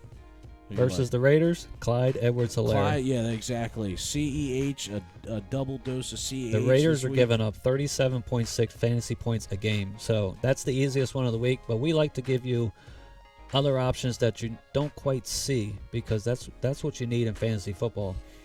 Because you're not going to have all the studs on your teams, because you have 12 teams in your league, and you're going to share those opportunities with other people. So these are guys who possibly might be on your bench, and you just don't see the opportunity that's coming, and you're going to be like I was last week.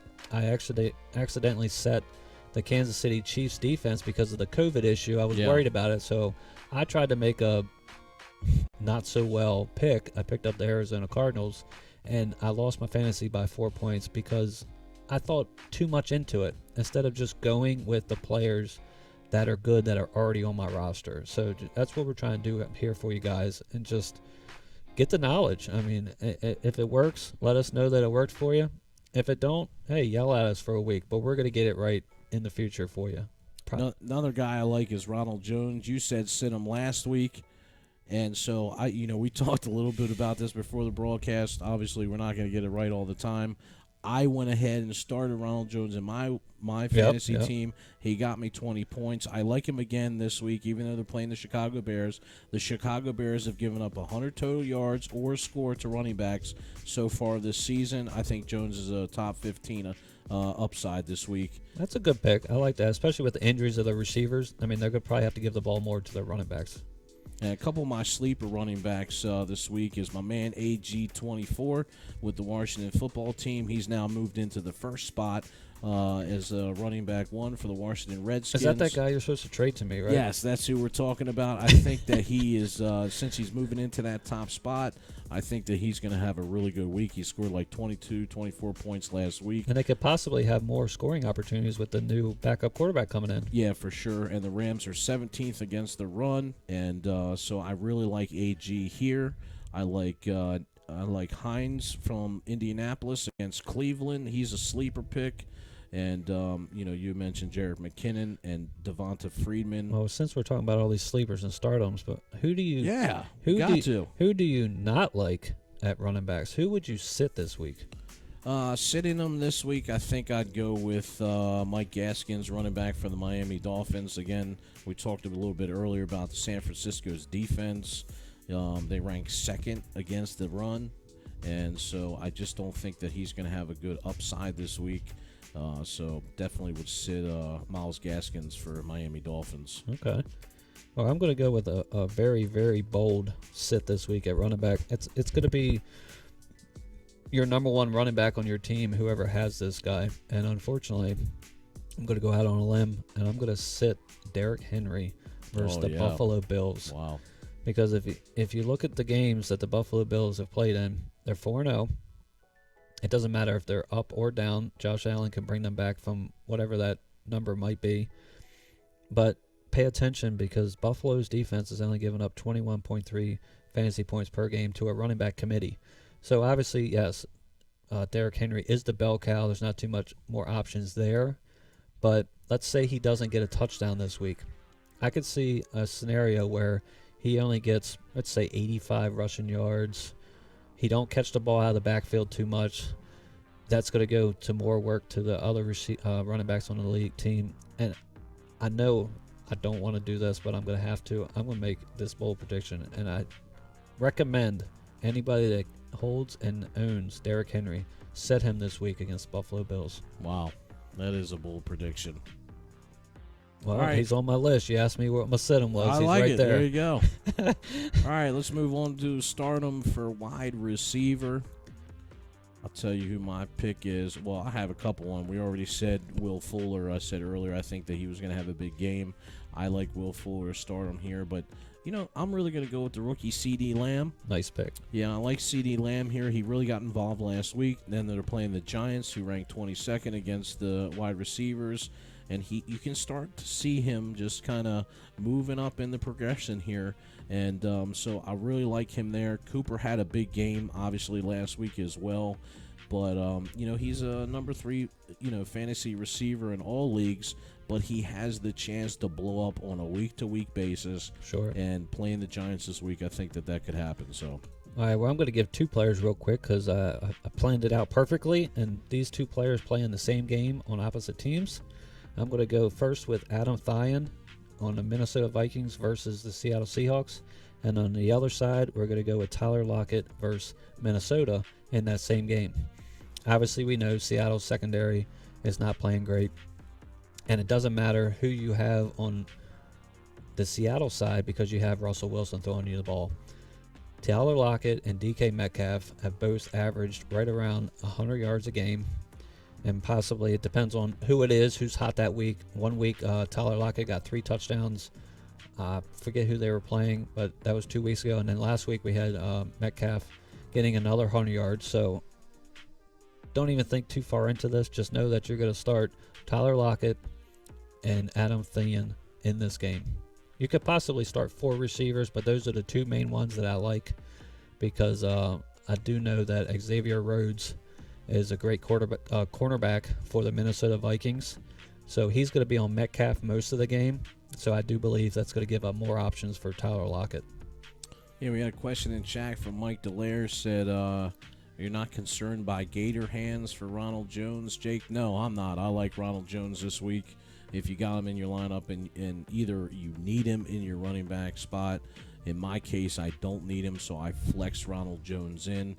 And I either flex him or Antonio Gibson in. And so I'm flexing Ronald Jones in this week. I don't think there's any issue there. If you got him, flex him in. Well, if you would just trade me, you could only have to worry about flexing one of those guys in.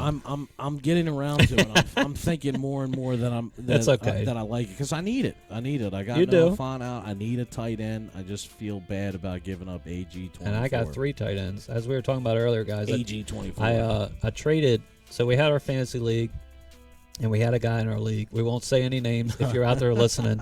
He drafted 3 tight ends in the first 4 rounds. He drafted Travis Kelce, George Kittle, Zach Ertz. And that wasn't even the greatest travesty in that league. Sure. And unfortunately for him, it cost him a weakness in his running back spots. And obviously, I've been playing fantasy for almost 10 years now. I got some good players on my bench for backup running backs, so I offer this guy a trade, and I now have George Kittle. Obviously, it hurt me for 2 weeks.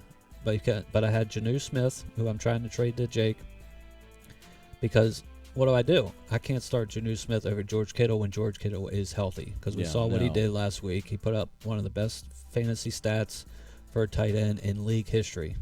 Yes, he's not going to get 15 catches every game, but he's probably going to get at least 10 to 12 targets every game. So I'm trying to help Jake out. We're going to trade him Jonnu Smith, and he's going to trade me Antonio Gibson. Maybe we'll talk about it next week if he pulls the trigger. But we'll see. Besides that, let's get back to where we at on our stardom sit-em. Well, we're about to go into the sit-em for the wide receivers, but I just want to go over a couple sleeper picks for me for receiver. I like Darius Slayton for the Giants, Jameis Crowder, and Deebo Samuels. I drafted Deebo Samuels. He got hurt. He's starting to get healthy again. They eased him back in, and they did use him last week. I think that he has the potential. They have Brandon Ayuk, too. Yeah, Ayuk. Who had a nice flash game. Do you have a highlight of that play? Oh, my gosh. I was going to show it at the end, but yeah, we'll show it now. Brandon Ayuk, check it out. You guys got to see this. Flip here to Ayuk, the rookie from Arizona State, and he'll bust it inside the 20 and the 10, and look at that. He hurdles his way man. Touchdown over Marcus Epps. I'll tell you what, this offense is starting to get really healthy. They drafted Ayuk. He is just a mini version of Debo he's Samuel. phenomenal here. When you watch just him seeing in how he college, bumps he right off did the this tackle. stuff all the time. And then Even in just practice. going down the whole way, just like... Boom. He knew what he was doing the whole time before he got to the end zone. Nehemiah going into the end zone. And the thing is, if you Not guys even know a anything touch. about Brandon Can you Ayuk, he's a imagine rookie being on for the the other side of 49ers. that thing with Marcus Epps and not And even they're just getting starting a to touch? use him in their schemes. Of Ayuk so on this one? I have a feeling that this could be Holy dangerous cow. in the next couple weeks coming up. Speaking Like you of said, with Debo, Samuel coming back. Yeah. Brandon Ayuk, George Kittle's healthy now. Jared McKinnon, who obviously wasn't their starter because Raheem Mostert got hurt, but they have speed at every spot in the offense, and it's dangerous, so be careful. Well, especially if Jimmy G comes back. So, I mean, Mullins That's is true, doing an too. okay job, but I have been high on Jimmy G. He was ranked top 5 last year in most touchdowns and quarterbacks. Yep. So he was somebody that I targeted late in my draft, and I was able to get him on my team. So if he comes back, you can look for Ayuk and Debo Samuels to have monster Well, I games. hope he going comes back forward. and just throws 2 touchdowns a game to Kittle. I mean, Yeah, there you go. All right, so who's your sit-em? My sit-em for wide receivers? Is that where we're at? Yeah, wide receiver sit-em. Obviously, I already mentioned Mike Evans, so we don't have to go into that. That's one. And unfortunately, this is pretty easy. I'm going to sit any receivers that play for the New York Jets because they're playing against the Arizona Cardinals. Their main receiver is Jamison Crowder, of course. But anything else, it's going to be a struggle for them this week. They got backup Joe Flacco coming in for the injured Sam Darnold.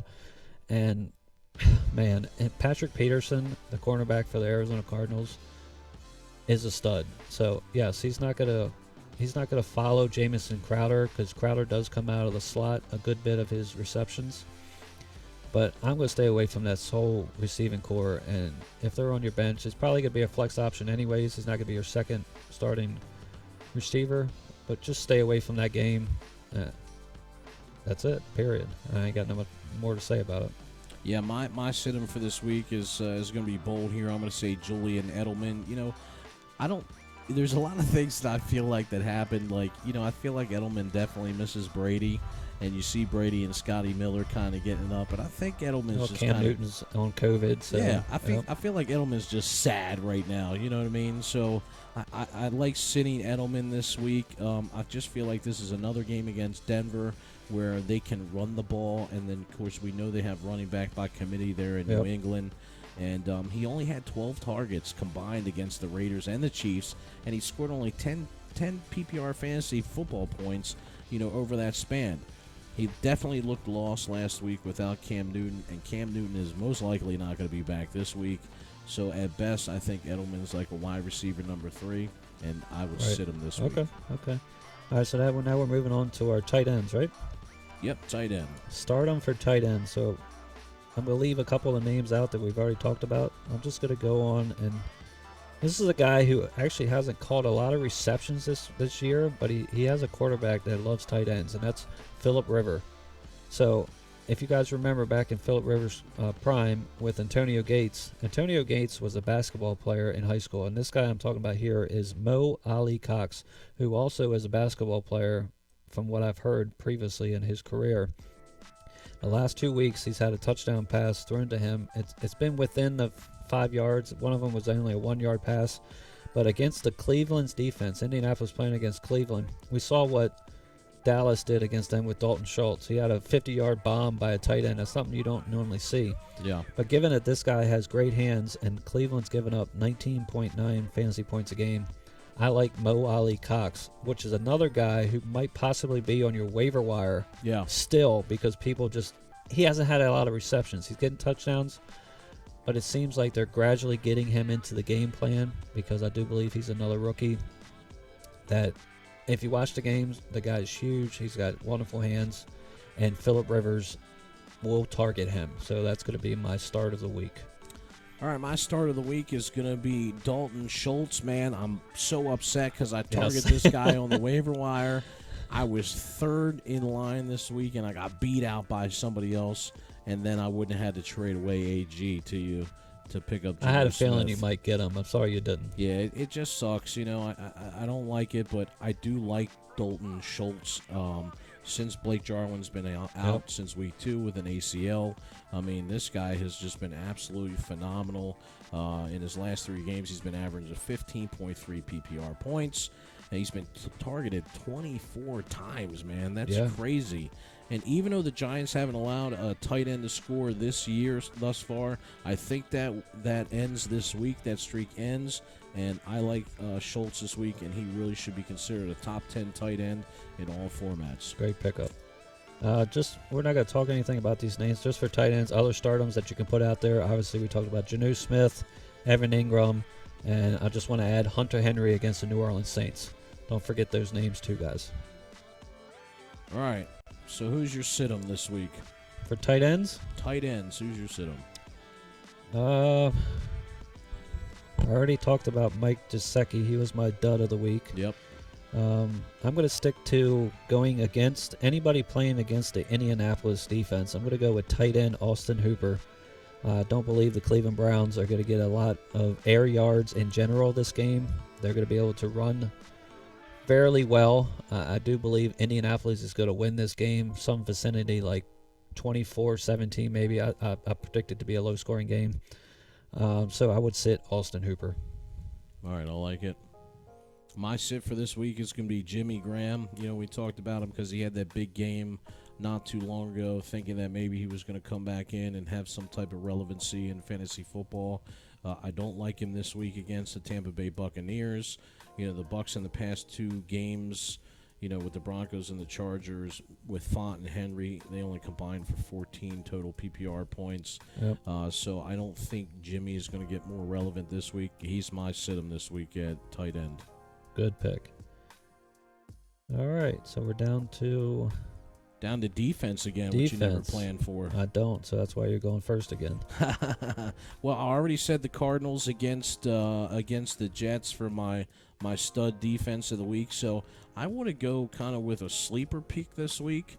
I'm going to go with the Texans defense. I think that they're still available out on the waiver wire. They're going to start them this week? I'm saying this is my sleeper stardom pick, yeah. Okay. And I'm going to tell you why.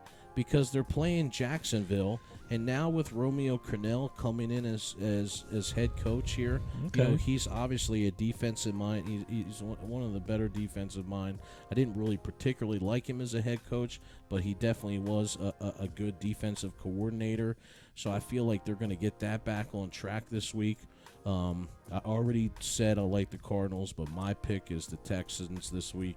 If you need a defense, this is my sleeper pick. That's a good sleeper pick there. So obviously I'm looking through some of my defenses, and what I do with this, I've learned since you need me to catch up on these defensive schemes. A lot of good things you guys can look for if you're looking for a good defense is go to the lines of the games and look for the lowest over and under. So say, like, for instance, the Eagles and Steelers, their over and under is 44.5. That's showing you that the predictions are that the game's going to be low scoring, meaning that possibly there's one great defense and one good defense in that game. So here I'm going to go with the easy pick, and my start for defense of the week is the Pittsburgh Steelers against the Eagles. It's just something that's very simple. It's with the injuries, like I said earlier, I already mentioned this, the Eagles are not in great health on offense. So the Pittsburgh Steelers are going to limit them to possibly 24 points or less, which is great for fantasy football. So I'm going to go with the Steelers. Awesome. My sit-em defense for this week is going to be the Denver Broncos. They're at New England this week. And even though Jared Stidham's expected to play and start this week for Cam Newton, I still wouldn't really trust the Denver Broncos defense here. You know, Denver did an okay job in week 4, but it was the Jets, and they had 6 sacks. You know, but the Patriots' run game really should probably ruin the Broncos matchup here. I'd stay away from the Denver Broncos in week 5 on the road, and I'd go ahead and sit them. All right, good pick there. So last but not least, my sit-em defense of the week. I'm just going to do this randomly out of the blue. I'm going to go against the 49ers. Anybody playing that offense right now and how healthy they're getting, it's something that you may not even have this defense on your team. So the Miami Dolphins, as a defense that I would sit this week. Probably never even pick them up ever to be on your teams. But Yeah. if you do, don't sit them. Don't play them against a great offense. So I'm going to go ahead and sit the Miami Dolphins. I like it. All right, man. You want to get into power rankings to end up the Yeah, that'd be a good thing. We'll do the power rankings real quick, and then we will do a quick. We had an email that came through this week that asked about DFS lineups, so we'll end with that, and I'll give you a couple quick picks against the spread this week that I like. All right, and we'll finish up the show. So power rankings in the NFL. Obviously, this comes into play a little bit when you're trying to, pick your starters and your defense and that sort of thing. I know that we differ a little bit here.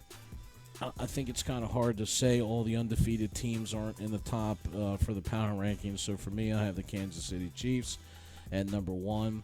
And the reason why is because even though they had such a slow start against the New England Patriots, when they came out after halftime, they figured out a way, sure, to hold the Patriots and to get points. It was funny because, I had bet on that game actually, and so I had to stop watching it because it was so bad, and the line was 12.5, and I ended up teasing it down. So still at 6.5, I was like very, very nervous that they weren't going to cover. Sure. And so I stopped watching the game, and then I go back, and it's like 26-10, and I'm like, what did I miss? So they always figure it out at halftime. I think they're the number 1 team in the NFL right now. The thing it is with that game, I know exactly what happened. It's Bill Belichick. It's the genius of him trying to limit Patrick Mahomes on pre-game situations. So obviously in-game, they can counter and start doing other things, which obviously you can see Andy Reid did, and having the arm talent and play calling. As you see down near the end zone, the Chiefs started doing those little toss passes, which obviously gives you 6 more points for Patrick Mahomes in fantasy football because it counts as a pass because it's a forward toss. And for me, obviously, I still have Kansas City number 1, Green Bay number 2, and I see your list you have here up on the screen. You have Pittsburgh Steelers at number 3. Now, for me, I actually have the Baltimore Ravens at number 3 just because their only loss is against the Kansas City Chiefs. And as you see, it was the total opposite of this week. You know how the Chiefs started slow against New England. The total opposite happened when the Chiefs played Baltimore. They started hot in the first half and then kind of slowed down the second half when the coaches decided what they could do to limit Mahomes. I truly believe that the Kansas City Chiefs are going to go 16-0, maybe 15-1. There might be a little fluke out there somewhere. It's an offense that, if they don't have any injuries, it can't be stopped for 4 quarters. Can they limit them for 2? Yes, we saw that, but it cannot be stopped. So my number 3 is the Ravens. And let's see how your list goes from there. Yep, I got number 4, and I put Pittsburgh Steelers at number 5 just because they have 1 less game. Yeah, so I don't know if that necessarily helps or hurt them, which I have in here by having the extra week. I think that it probably helps them a little bit. Sure. Since they had some time, and that's why I have them ranked so high because they're actually still undefeated, where the Ravens did lose. But, man, what about the Packers? So, these are 2 teams right now that I'd like to see match up, the Packers and the Kansas City Chiefs, because, it's really hard to say whether the Packers are really under the Chiefs right now. I think they're legit because I actually put in a couple of my predictions on here on my stats. I did a thing where they have point differential, so that means offensive points scored compared to the defensive points they're letting up. So Kansas City right now is 4-0 with plus 47 differential. The Packers are also 4-0 but plus 51 differential. So they're slightly ahead by 4 points based on their defensive compared to their offense. And if you look at, say, the Bills, for instance, their differential is only plus 23. So that means there's a couple games there where they're squeaking by. When they played the Rams came all the way back on the Bills. They unfortunately got that pass interference against Josh Allen. Bills came down, scored, won the game. But the Bills could be 3-1 if you take away that last drive against the Rams. So that's the things you kind of got to look into. And as I'm building this, I'm going to keep track of it throughout the year. I'm just also adding the loss, what team they lose against. Yeah. So that kind of stuff matters. That's the only reason I still have Baltimore right there at the number 3. Now, can Pittsburgh jump up? Of course they can. They can win this week against the Eagles and continue their undefeated undefeated glide into the AFC North. I believe that is. Yeah, Baltimore. And we'll know when we see Pittsburgh and Baltimore face up head-to-head. That'll show us who the full all-around team is. Sure. Instead of just looking at Lamar Jackson and the offense, we got to look at the whole team. So I like the top 5 or 6 right now, and we'll see how they pan out. Talking about the Green Bay Packers, even though there's a lot of good defenses, the left that they have to play, I really feel like that they can win all these games that they have. They have the Bucs next, of course, then the Texans, who are still undefeated. Right. Vikings, 49ers, Jags, Colts, Bears, yeah. and Eagles. So, all games that are completely winnable, and even though with the tough defenses with the Colts and the Bears mixed in there, so I'm often wondering to see if this is going to change. Like, Aaron Rodgers is playing absolutely amazing. He's playing great without Devontae Adams, which will be back. He'll be back in a couple weeks. Imagine how the offense could be playing with him, getting him back. And you got to remember, this new tight end that I told you about. What's his name? Robert Tonyan. He had 3 touchdowns. Yeah, he had 3 Tonyan. this week without Devontae Adams. And big shout out to Eddie in our league. He put him. He had enough. And he came back and won because of that. What a great great play. So, what sticks out to me when I look at this schedule is when they play the 49ers. Now, that's going to be a rematch of last year's NFC Championship game. This is where Rodgers, which last year they limited him and the offense in the NFC Championship game because literally the 49ers ran the ball down their throat. Green Bay's defense couldn't stop it. So they're going to need Green Bay's defense to step up on limiting the run and for Rodgers just to keep steady at what he's doing right now. So that game, just like I was talking about with when the Baltimore and the Steelers match up, that's a game we need to watch and we'll really see where the teams are at. Yeah, we'll see what Aaron Rodgers has to say to you. I don't know if anybody caught the touchdown with Robert Tonyan that you were just talking about earlier, but that's the cam at the end, the back of the end zone. That's the freaking flex cam from Aaron A-Rod. That's great. Get him, boy. He comes in, and the whole team celebrates, and he comes in there and he celebrates by himself. Dude, it just freaking kills me, man. He's a classic character. I do like that about Aaron Rodgers. I remember when I first started being one of my favorite players. Obviously, it's just the way he delivers the ball out the pocket, quick releases. I mean, he completes passes that you look like he's throwing it out of bounds, and he gets it to the guy on the sidelines, on target, first down, touchdown, whatever it might be. It's just exciting, and that's the kind of things we're looking for in fantasy football. They bring us points, they bring us hope, and it keeps us having excitement while watching TV. What else could you ask for? Any of these teams, Shaun, that are 4-0 other than the Kansas City Chiefs, because I feel like everybody thinks the Chiefs can go undefeated. We haven't seen an undefeated season since the Miami Dolphins. Well, New England did it, but they lost in the regular season. They did it, 16-0. But they lost in the Super Bowl there. But Packers, Steelers, Bills, Seahawks, and Titans. Are any of these teams you think can go undefeated? I'd have to look a little bit more intensive into their schedules coming up. Obviously, I said Kansas City, I do believe, can do it now since obviously in Week 3 they got past Baltimore, which was their greatest challenge, which I don't think you should see that the defending champions really have a challenge. The challenge is within their own organization, their locker room. If they can continue what they did last year, I honestly don't see anybody beating them in the AFC. I do see some problems possibly, like you're saying, in the NFC. My predictions a couple of weeks ago was Kansas City and Seattle, but Seattle obviously needs some help on their defensive side. I do believe Green Bay, as you can see with the statistics, they're playing slightly better on the defensive side. So maybe, even though I know it's early, it's only week, we only been through 4 weeks. We're a quarter way through the season. I would just say watch there's a couple matchups I'm talking about coming here soon, and we'll see what team is really trying to strive for that 16-0 season. It would be great to see. Awesome.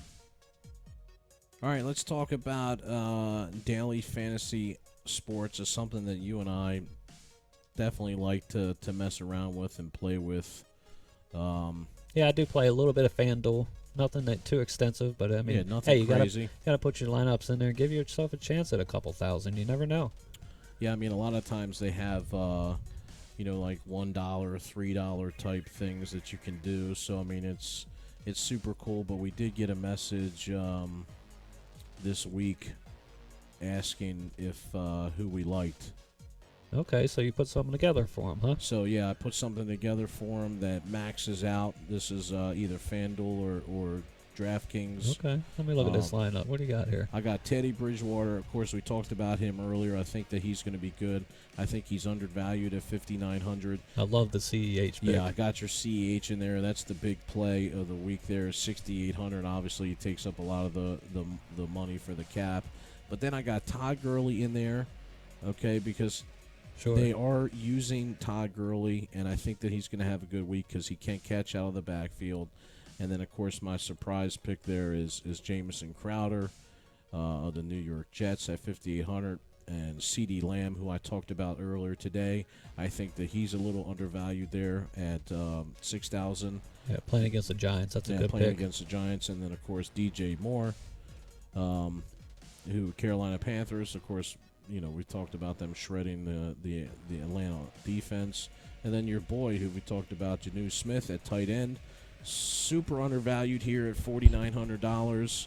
And then, because I needed to plug somebody in the flex and there wasn't much to spend, I put in James White. You never know, like, if these guys, because they run by committee, yep. I think that they're going to, he has a possibility to go off and score some points. And he's averaging right around 10 points a game anyways. Yeah, he gets all the catches out of the backfield. So exactly. you got to get 1 point per catch, which is great on DFS. It's something you'd like to have daily. Plus, and then I picked the Rams defense against Washington. Washington's playing terrible right now, and they're at $4,000, which I think was maybe the third defense. Man, or that's something great. like I that. hope you snap that off. So I have this lineup in myself 4 different times, especially for the big one that they have this week. If you go in and check out DraftKings, I mean, they're having some kind of, I think it's like $4 million or something prize purse this weekend. So definitely check that out. So that's my lineup to get it done. Well, if you guys, since I didn't know this was coming up this week, I'll try to get one together too, and I'll share it to our Facebook page, the Fantasy Football Huddle. So if you guys want to go on there and like and subscribe, I'll put a thing up here before Sunday. It'll be the Sunday games, and we'll try to get some extra money in our pockets. Let's do this. Awesome. Guys, thank you so much for watching us. Just remember, if you enjoyed the show, we do this absolutely for free. So there's a little donate link button. You see the little tip button here to the right of the screen. You can actually send a donation through PayPal. The email address is info@theffhshow.com. Yeah, see Wilkie there. Tips are welcome. And, of course, if you're interested in advertising on the stream, we're going to be doing this every Thursday. So, as you can see, we have the ability to play some commercials, and, we can put up images and that sort of thing. So, you can reach us in our Facebook Messenger if you like, and just to help support the show. We appreciate everybody who is already tuned in and, enjoying what we got going on. Make sure to follow us on YouTube. Right now, we're broadcasting live to Facebook, but we also do have a YouTube page. You can follow us at Twitter at theffhshow.com, and you can also follow us on Instagram at the Fantasy Football Huddle. So check out all of our social links. Man, been a crazy week. This has been a long show. Just about 2 hours, so about 30 minutes more than we thought we were going to do. Hey, we have more stuff set up this week for you guys. I hope it helped. It's something that we're new to too. So I think we're just so excited about it, getting information out there and adding a couple new things. I just want to thank Jake for putting in the time to getting the new information up on the screen. I really like the replays. Just let us know what you guys think about it. You can comment on this video, or you can also go and like the community on our Facebook Fantasy Football Huddle. We'll answer as many questions as we can throughout the week as our regular lives continue. But we are here with you for fantasy football. Let's do this, guys. Awesome. All right, guys, thank you. You've been tuned in to the Fantasy Football Huddle with Jay Stacks and Get Some Wilkie. and I'm going to let you guys go out on the Brandon Ayuk play. Thank you. Make sure you join us next week, 2 p.m. Thursday. We'll see you guys later. Peace. Thank you. Brandon Ayuk with the touchdown. Huddle. To Ayuk, the rookie from Arizona State, and he'll bust it inside the 20 and the 10, and look at that, he hurdles his way into the end zone. Touchdown over Marcus Epps. Is something. This is why they drafted Ayuk. He is just a mini version of Deebo Samuel. When you watched him in college, he did this stuff all the time, even in practice. Watch this. That's spectacular. Looks like Skeets Nehemiah going into the end zone. Not even a touch. Can you imagine being on the other side of that thing with Marcus Epps and not even getting a touch of Ayuk on this one? Holy cow. Speaking of Nehemiah. Live from the USA, it's the Fantasy Football Huddle with Shaun Get Some Wilkie and Jake J-Stacks Lawson. Broadcasting around the world with up-to-date fantasy football news. Here we go, here we go!